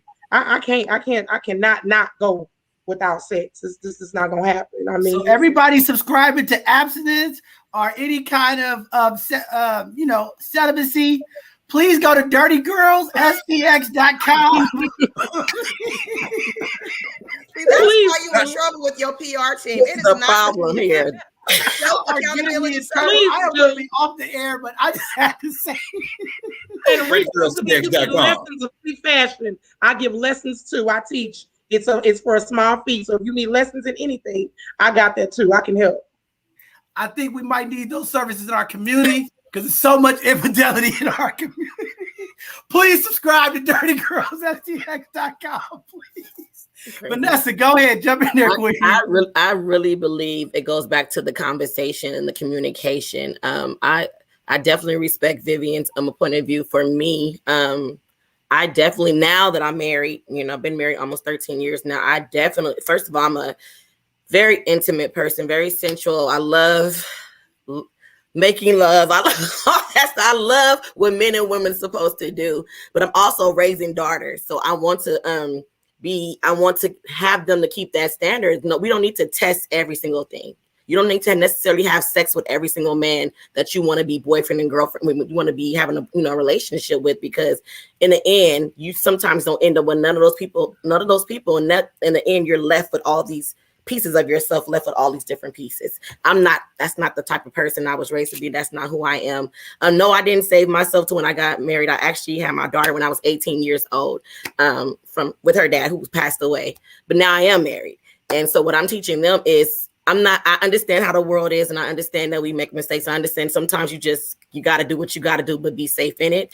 But also, you don't need to test every single man that come into your life. You need to have that communication in the beginning, though. Don't have no man staying there and he's waiting on that. Be honest and say, this is not what I want to do.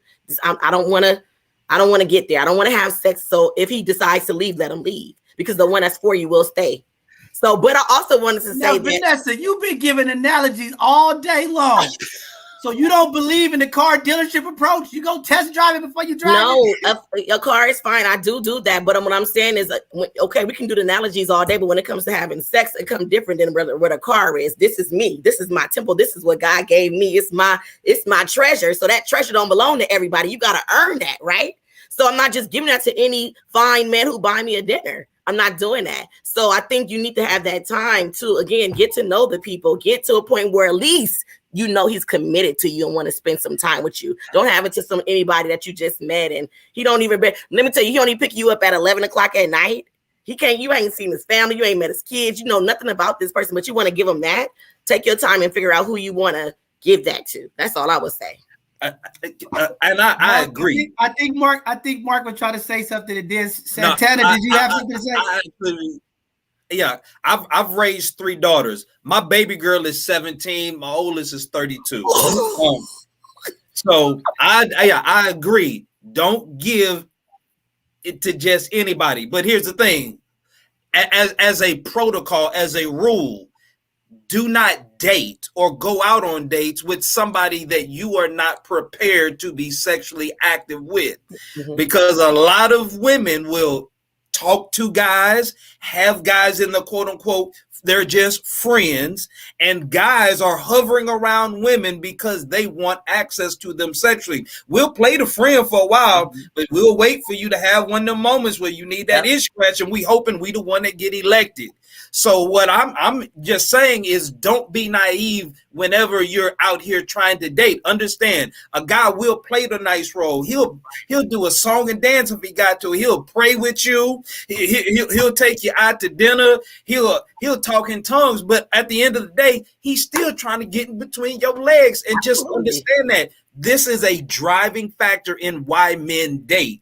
And so as a woman, if you can respect what you're dealing with, then you can not act so surprised when, you know, he come up, hey, what's up? Because again, we want what we want. Right. Just don't ignore it. Don't act like it don't exist. Right. That's all I was saying. I agree. And I just want everybody to know it's all love and it's all respect up here. I know people are laughing what Santana's putting up. He's just giving Vanessa some crap. It's all love up here. But again, there are those Derek Jacksons out there. We call them beta simps, right? If you a simp, she's your pimp. But I mean, you know, I'm just saying, you know, so these betas will play on your emotions and do all of this stuff.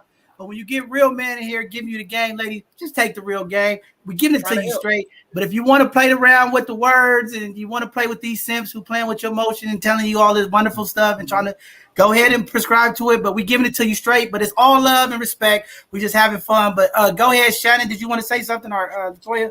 Just quickly, because I'm going to jump off real quick. I definitely agree with what Vanessa and what Mark said, especially as a man bringing up, if you're not prepared to be sexually active with this man, don't lead him on. And same with men. Men can do that as well. Men who lead women on to have a place to stay or whatever.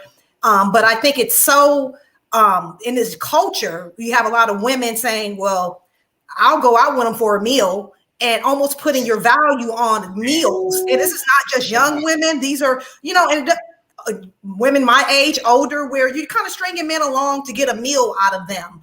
And that leaves it hard for women who just want to go out with a man to get to know them, to court them, because you have to court a man as well. This is not just a man courting you, but it gets so muddy where a man is like, I'm not taking her out because she expect me to take her out. And it's like, are you putting your value on this meal, and are you leading this man on? But I also agree with what Vivian's saying. There's nothing wrong with women being sexually liberated, being comfortable in their body, men being comfortable in their body, and understanding if I'm going out, Mark said it well perfectly. If my intention is to have a good time, release some sexual tension, and we both know that, we're both on equal playing grounds. There's nothing wrong with that.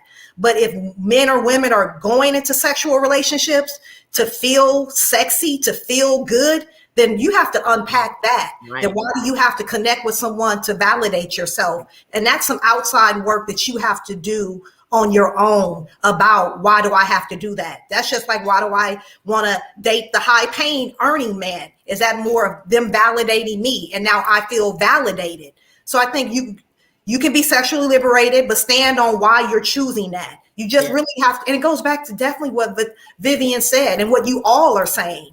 So that was just my final thoughts. But I really appreciate Shannon, are you subscribing to the Steve Harvey rule? I absolutely do not. I am Okay, not a Steve Harvey. He is not my comedian or an author that I subscribe to.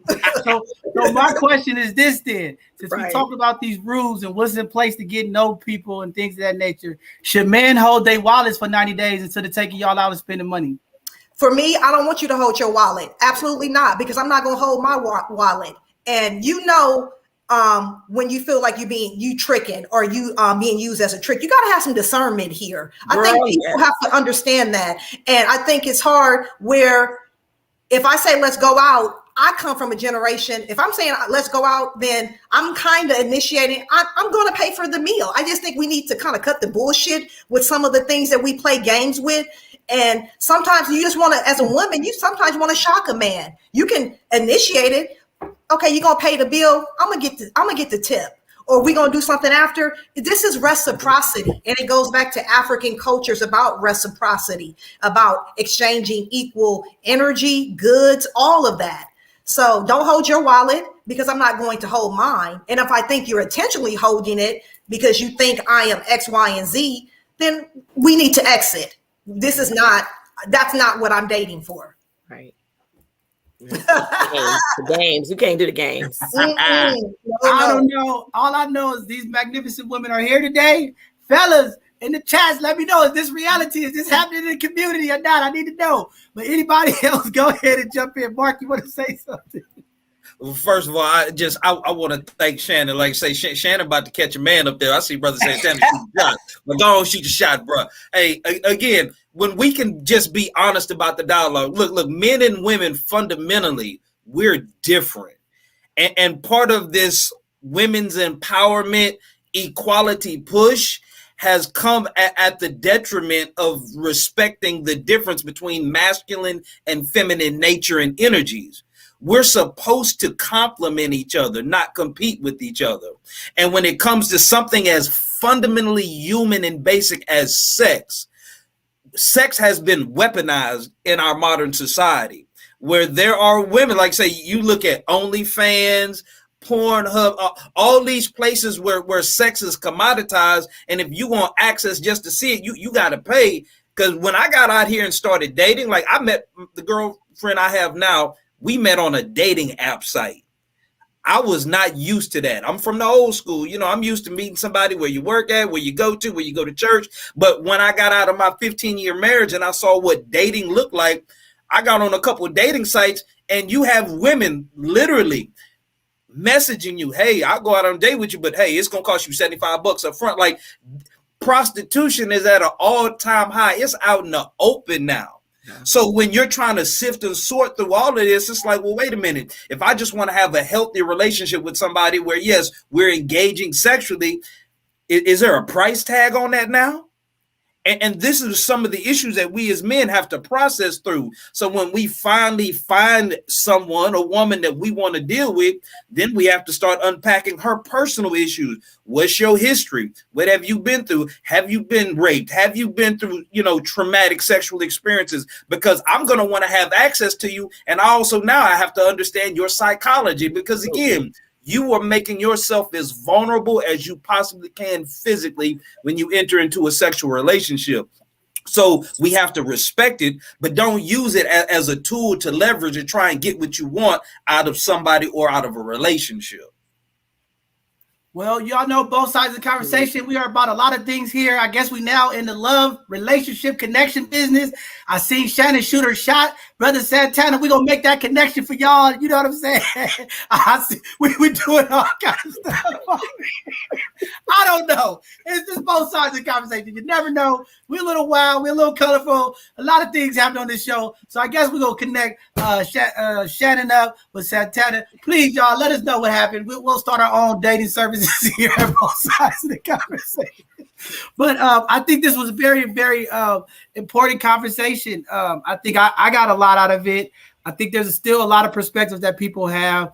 But I think when we on this venture of fixing it, it's a little give and take from our males and females, and it's not war, right? It's just a little bit about understanding and communication and trying to put it all together. It does exist. I think the teamwork, dream work model is very important.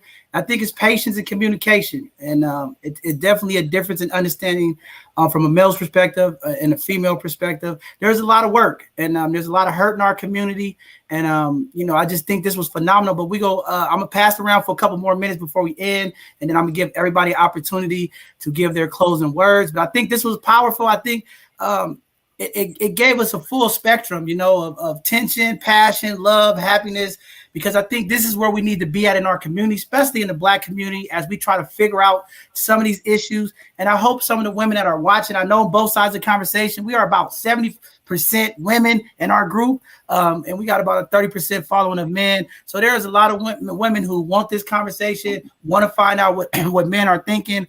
And I think just open it up. Our belief here is the healing process to anything is through communication. And I believe this is working because I see the comments, I see the feeds. But I think it's time that we all reflect in our relationships. And I think LaToya hit it most to stop some of the infidelity, to stop some of the things that's happening in our community. It's about uplifting and respecting the person you with, whether you're married, single, dating. I think that respect factor should go at all times. I think for our women, and this is me personally, even in the dating phase, before the court, before the marriage, there's a level of boundaries that I think we all need to have in discernment. But I think respect needs to be there no matter what part of it you ask, and try to be intentional and transparent with your communication. And we know men communicate different than women. But I think that respect level is there because as men, we are ego driven. So ladies, stroke your man ego, appreciate him, and fellas, appreciate the queens.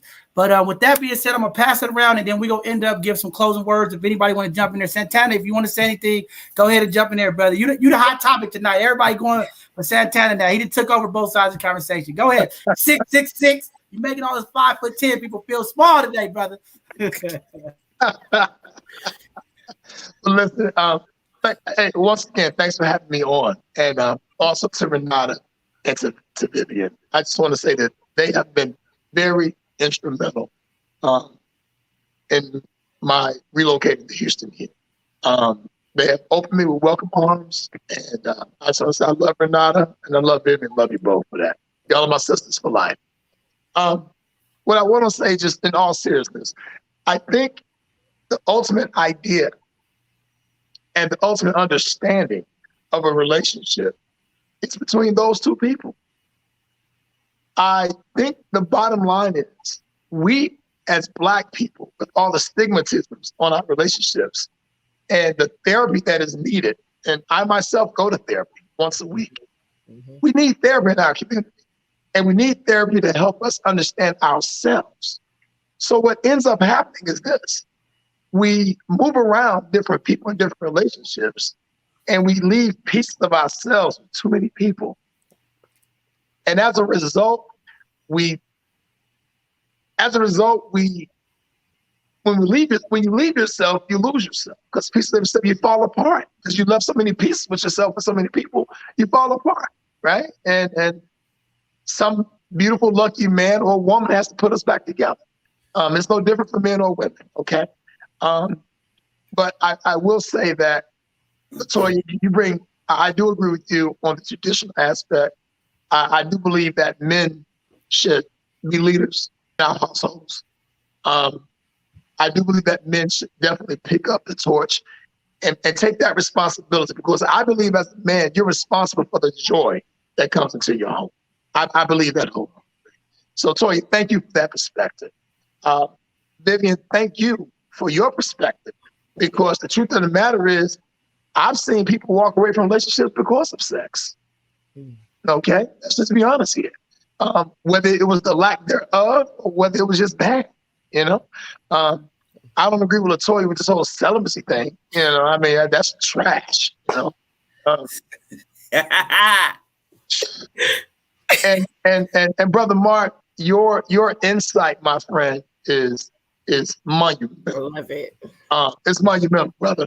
I think that your insight would serve itself in so many different communities, ranging from young boys all the way up to teenage young ladies. I really think you could definitely, man. You got a platform, bro. And hey, man, listen, honored to be on this platform with you. And Vanessa, I love your spirit. I love your fun. I love your laughter. And I just want to tell you how blessed you are, because there are a lot of men who would not marry a woman who already has previously had a child. And so it says a lot about you as a woman, that he saw something in you, that he was willing to take care of a child that wasn't his, because that's a hell of a responsibility. Right. Because I'm going to be honest with you, he has no legal standing to your 18-year-old that you have. He has no legal rights to that kid. Absolutely. Nothing. And it takes a strong brother to do that. So I just want to tell you, you are blessed to have a strong man in your life. And it shows that you are a strong man as well. I mean, a strong woman as well. And I stand corrected. One man, right? And it's great, man. And John, love your insight, bro. Love your insight, man. Love your insight. I know the PR team is showing you up, but you brought up a lot of good topics that actually impacted the conversation. So, and yes, and we have to get away from standard questions, right? We got to start asking the hard questions up front. You know, when was your last relationship? How did it go? How long were you involved in that relationship? Well, who walked away? Because studies show that 70% of our women initiate divorce in the Black community. And those numbers are actually real. So, and the number one answer for a lot of those women is, I think I can do better. So we can all do better by making sure that we understand who we are first, and have great effective communication, not just communicating to, not talking to respond, but talking to understand and to move the piece forward so it can be an amicable relationship and understanding. Thank you, guys. Man, powerful stuff, brother. I'm not at church, but if that was the benediction, that would have been great right there, brother.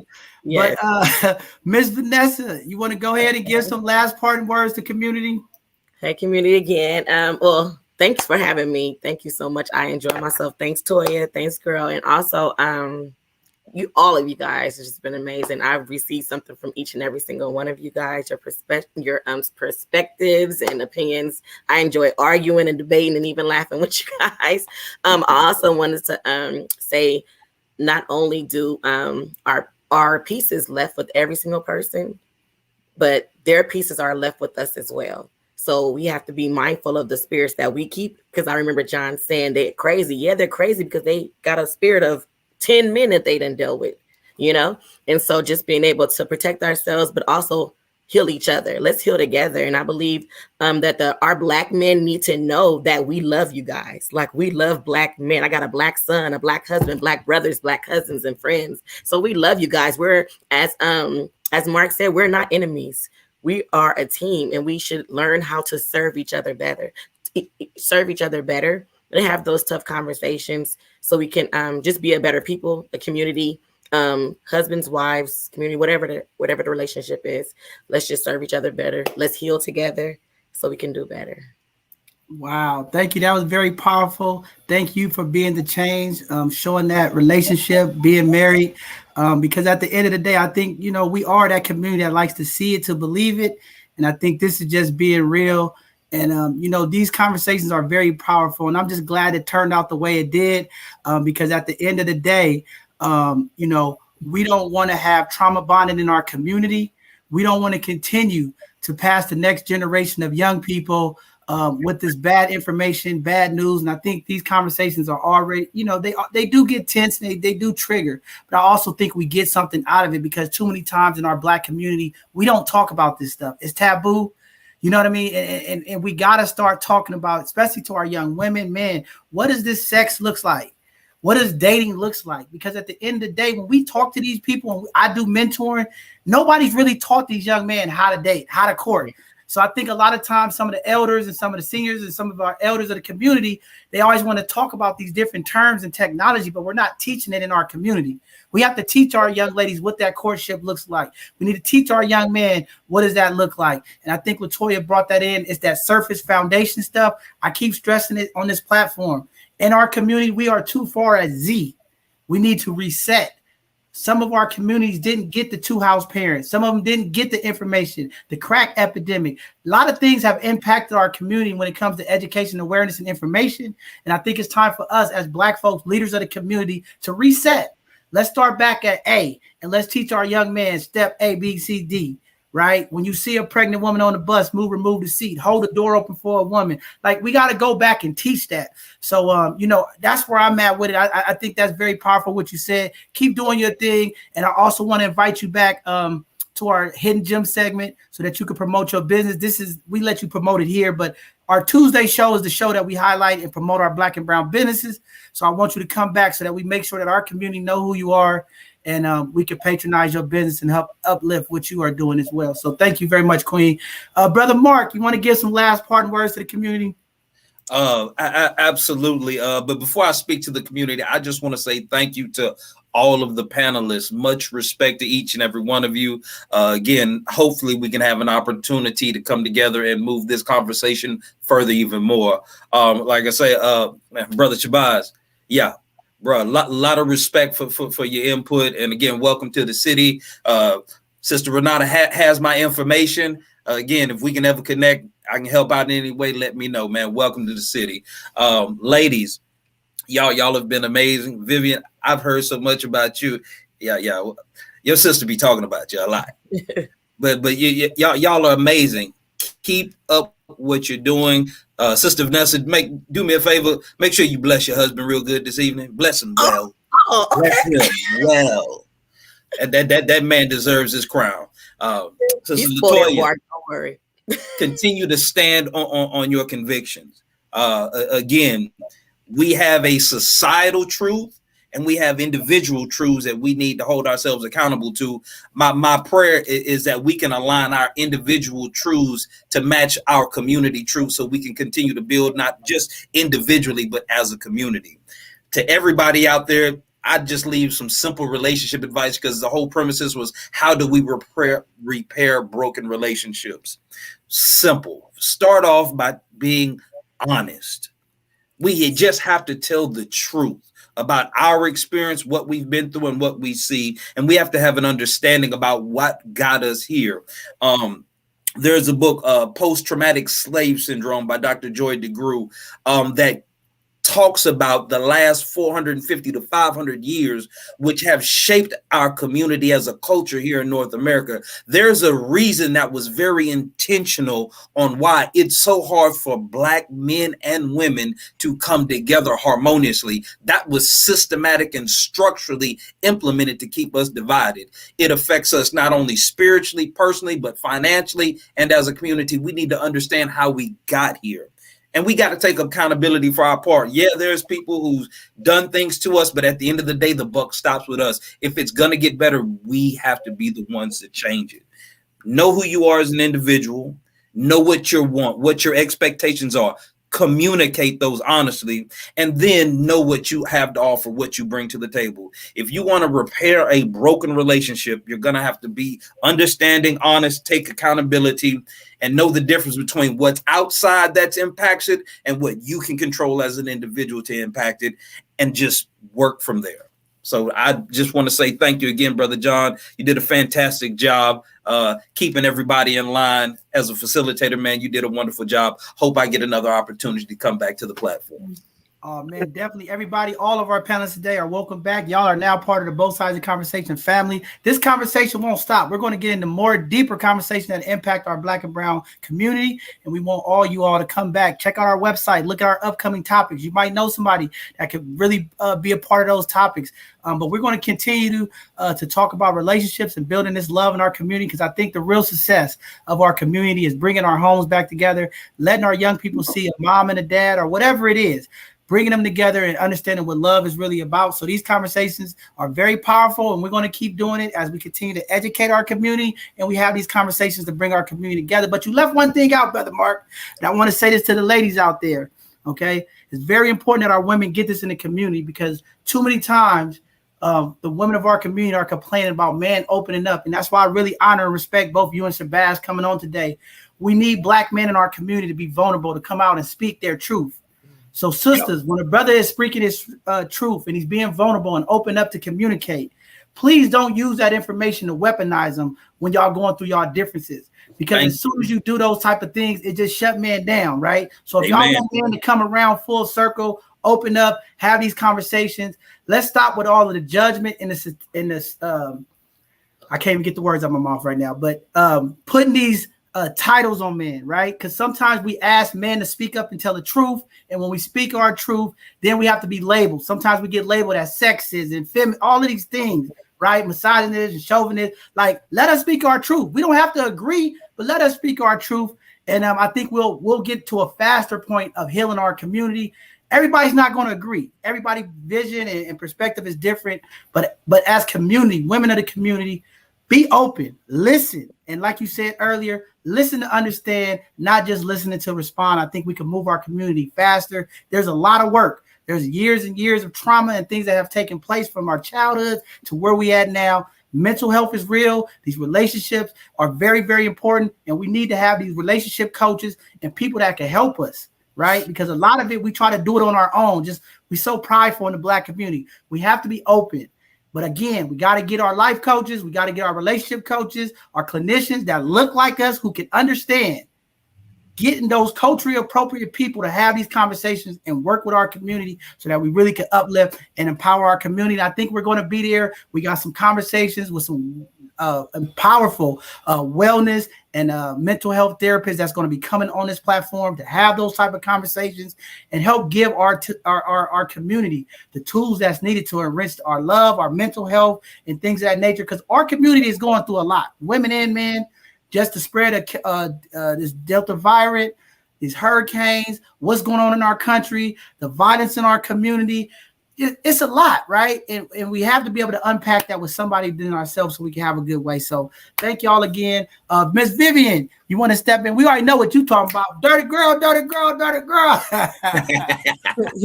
you know, I am a fun girl, but but the core of it all for me is self-love, period.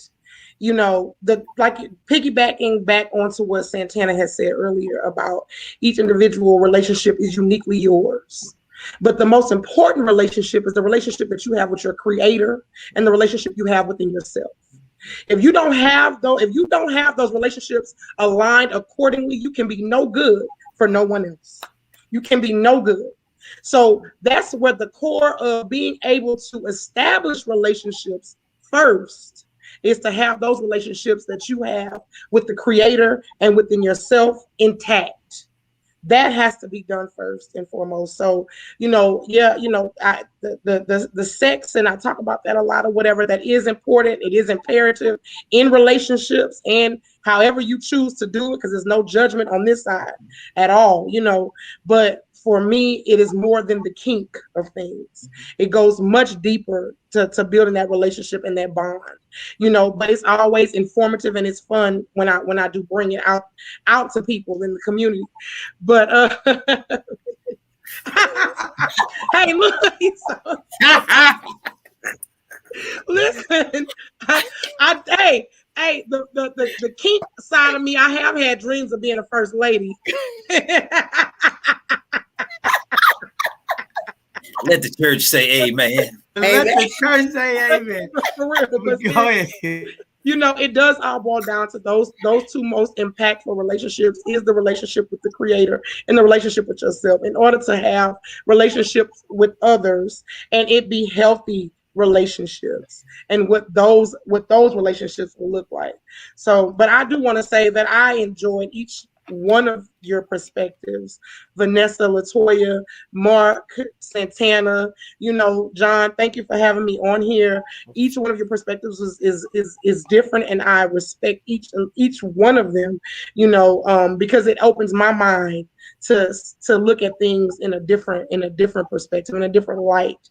So I love growing, and I love being able to learn from other people. So I just want to say thank you to you kings and you queens on this platform. Thank you for having me. And thank you for everybody out there that's listening and watching and paying attention. I appreciate that to be able to share with everyone. So thank you. For all of our independent women out there who don't want to be submissive, please go to dirtygirls.cs.com. So cold. I knew that plug was coming. I didn't get to say what I wanted to say, and I know my perspective sometimes is to create both sides of the conversation. But I have been so humbly and respected from my PR team that I can't speak like that. So I'll have a conversation later with a community about how I really feel about things. But I have been put in my place. I have to watch what I say from my PR team. So I am going to close my mouth about that. But thank you, Vivian, for coming on. And definitely we're going to get you on our Hidden Gem segment as well, because that's the night where our people are watching to see what businesses out there. And maybe that's what it's all about, helping bring that love and excitement back to our families. And you have a service to provide them. And that's what I think, we need to have out in our community. We got to talk about it. It's real. So thank you very much. Ms. LaToya, Queen, come on, get the community some last words, sister. Thank you. So first and foremost, to the both sides of the conversation family, thank you for having and hosting this space consistently. Because we know in the Black community, when things are consistent, it reflects, we know how it shows up, right? So thank you guys for being here, having this platform and being consistent and inviting us to come on here. John, thank you for constantly stoking and stimulating the conversation. Even we didn't need you to, but thank you. And so Mr. Shabazz, I know you had a lot of jokes tonight. You was on all of us equally. I appreciate you being an equal opportunity hater when it comes to this. Hatiness. No, and I respect it. I appreciate it. But I mean, if I'm being real, thank you for keeping us uncomfortable. Because that's what it takes for us to really be able to step out of our comfort zones and speak what we need to speak. King Mark, I also want to thank you for keeping us accountable. Because when we tried to wiggle, swerve, and slide up out of Mr. Shabazz's question, you was like, very gently in a loving way, no, sis, this is what it is. And we have to be that to each other. Black man to black man, black men to black women, and vice versa, and etc. We have to be that brotherhood and sisterhood to each other, hold each other accountable. I'm sure everybody on their job know a Black person there, and you'd be like, they don't even. So anyway, thank you for holding us accountable. My pleasure. Vivian, thank you for keeping us honest. We were getting comfortable. And, he kept, Mr. Shabazz kept us uncomfortable. And then Mark kept us accountable. And then you was like, I still feel a lot of truth in here. And you pushed it out of us. Thank you for being that person and that spirit and that energy for us. And Vanessa, thank you for being you. Your perspective is refreshing. Y'all don't know, but I know Vanessa in real life. And I never would have guessed half the stuff she shared, because I hold her in a particular light as a woman of the cloth. But thank you for being real and showing us that even people who do God's work are just as real as the ones who don't. Absolutely. And offering that perspective as well, too, because I think that's a valuable perspective in the Black community, given our roots are so heavily rooted into our spirituality, be it religious beliefs or faith. And then for the community, I just want to kind of reiterate some of the things that I brought up before. Really quickly, about healing and us healing as a Black and brown community. One, it starts with self-awareness. Got to do the work. Two, serve your spouse with joy, whoever you choose to love. Respect and appreciate yourself. You got to celebrate your small wins. Because if you don't, won't nobody else do it. And when you build up the habit of respecting and appreciating yourself, it'll come naturally to respect and appreciate your spouse and the other people in your community as well, too. And then someone in the comments asked me to finish the gas station story. We don't have time for that, but I will put it to you this way. In your relationships, not just romantic, even your relationships with your friends, your boss or whoever at work, you want to make sure that whatever service you've agreed to provide, you provide it. So whether it's emotional, whether it's intellectual, whatever it is, make sure your gas station is open for business when it's supposed to be. You can't get mad when you don't get that promotion because your gas station wasn't open when it needed to be open. So you can't franchise now. If you are emotionally bankrupt and you cannot show appreciation or gratitude, you can't expect that out of a relationship. So the gas station story is really about understanding your role and how you show up in public. And then finally, if you can, as a community, do something nice for somebody, even when they haven't been nice to you or done anything for you, just do it. Because that's how we start putting out that positive energy. That's how we start being able to create a certain level of respect and decorum in how we operate with one another. Oh, sis, you short on 5 cents, and the lady in front of, the cashier is really sweating you for that 5 cents, and you don't want to swipe your card for 5 cents. Don't worry about it. Here you go. You know what? That kid is running around with a snotty nose and their shoes untied. That ain't my child. I don't have to be worried about that. Here's a Kleenex. Let me tie your shoes, sweetheart. If you can, in any way possible, be nice to another Black or brown person in public. Thank you. That's good. Now, why did you have to bring up the gas station situation? You're going to get me in trouble.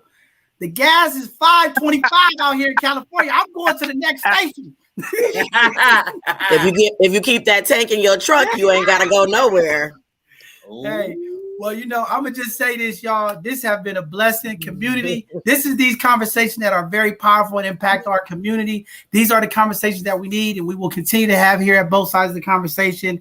We are talking about compassion, humility. How do we uplift, empower our people? And it starts with these powerful conversations. This was an epic show today. I hope community just understand the power in the words, the people that was here to move us forward. There's a lot of work in our community. It's not going to change overnight, but if we continue to unite, work with each other and build each other up, I think we can move our culture forward. It starts with everybody, like Latoya said, having some patience, having some discernment, living to be a little bit better outside of our means and our comfort zones so that we can impact each other. This is not competition. We need to collaborate, uplift each other to bring our community back to wholeness. And it can happen if we put that time in. It starts with us all. We have to be the change. Each individual out there, even if you agree or disagree, there is something that you could do to empower somebody else in our community to bring us back to those intersections of love, happiness, and humility. So with that being said, thank you all for joining this Thursday.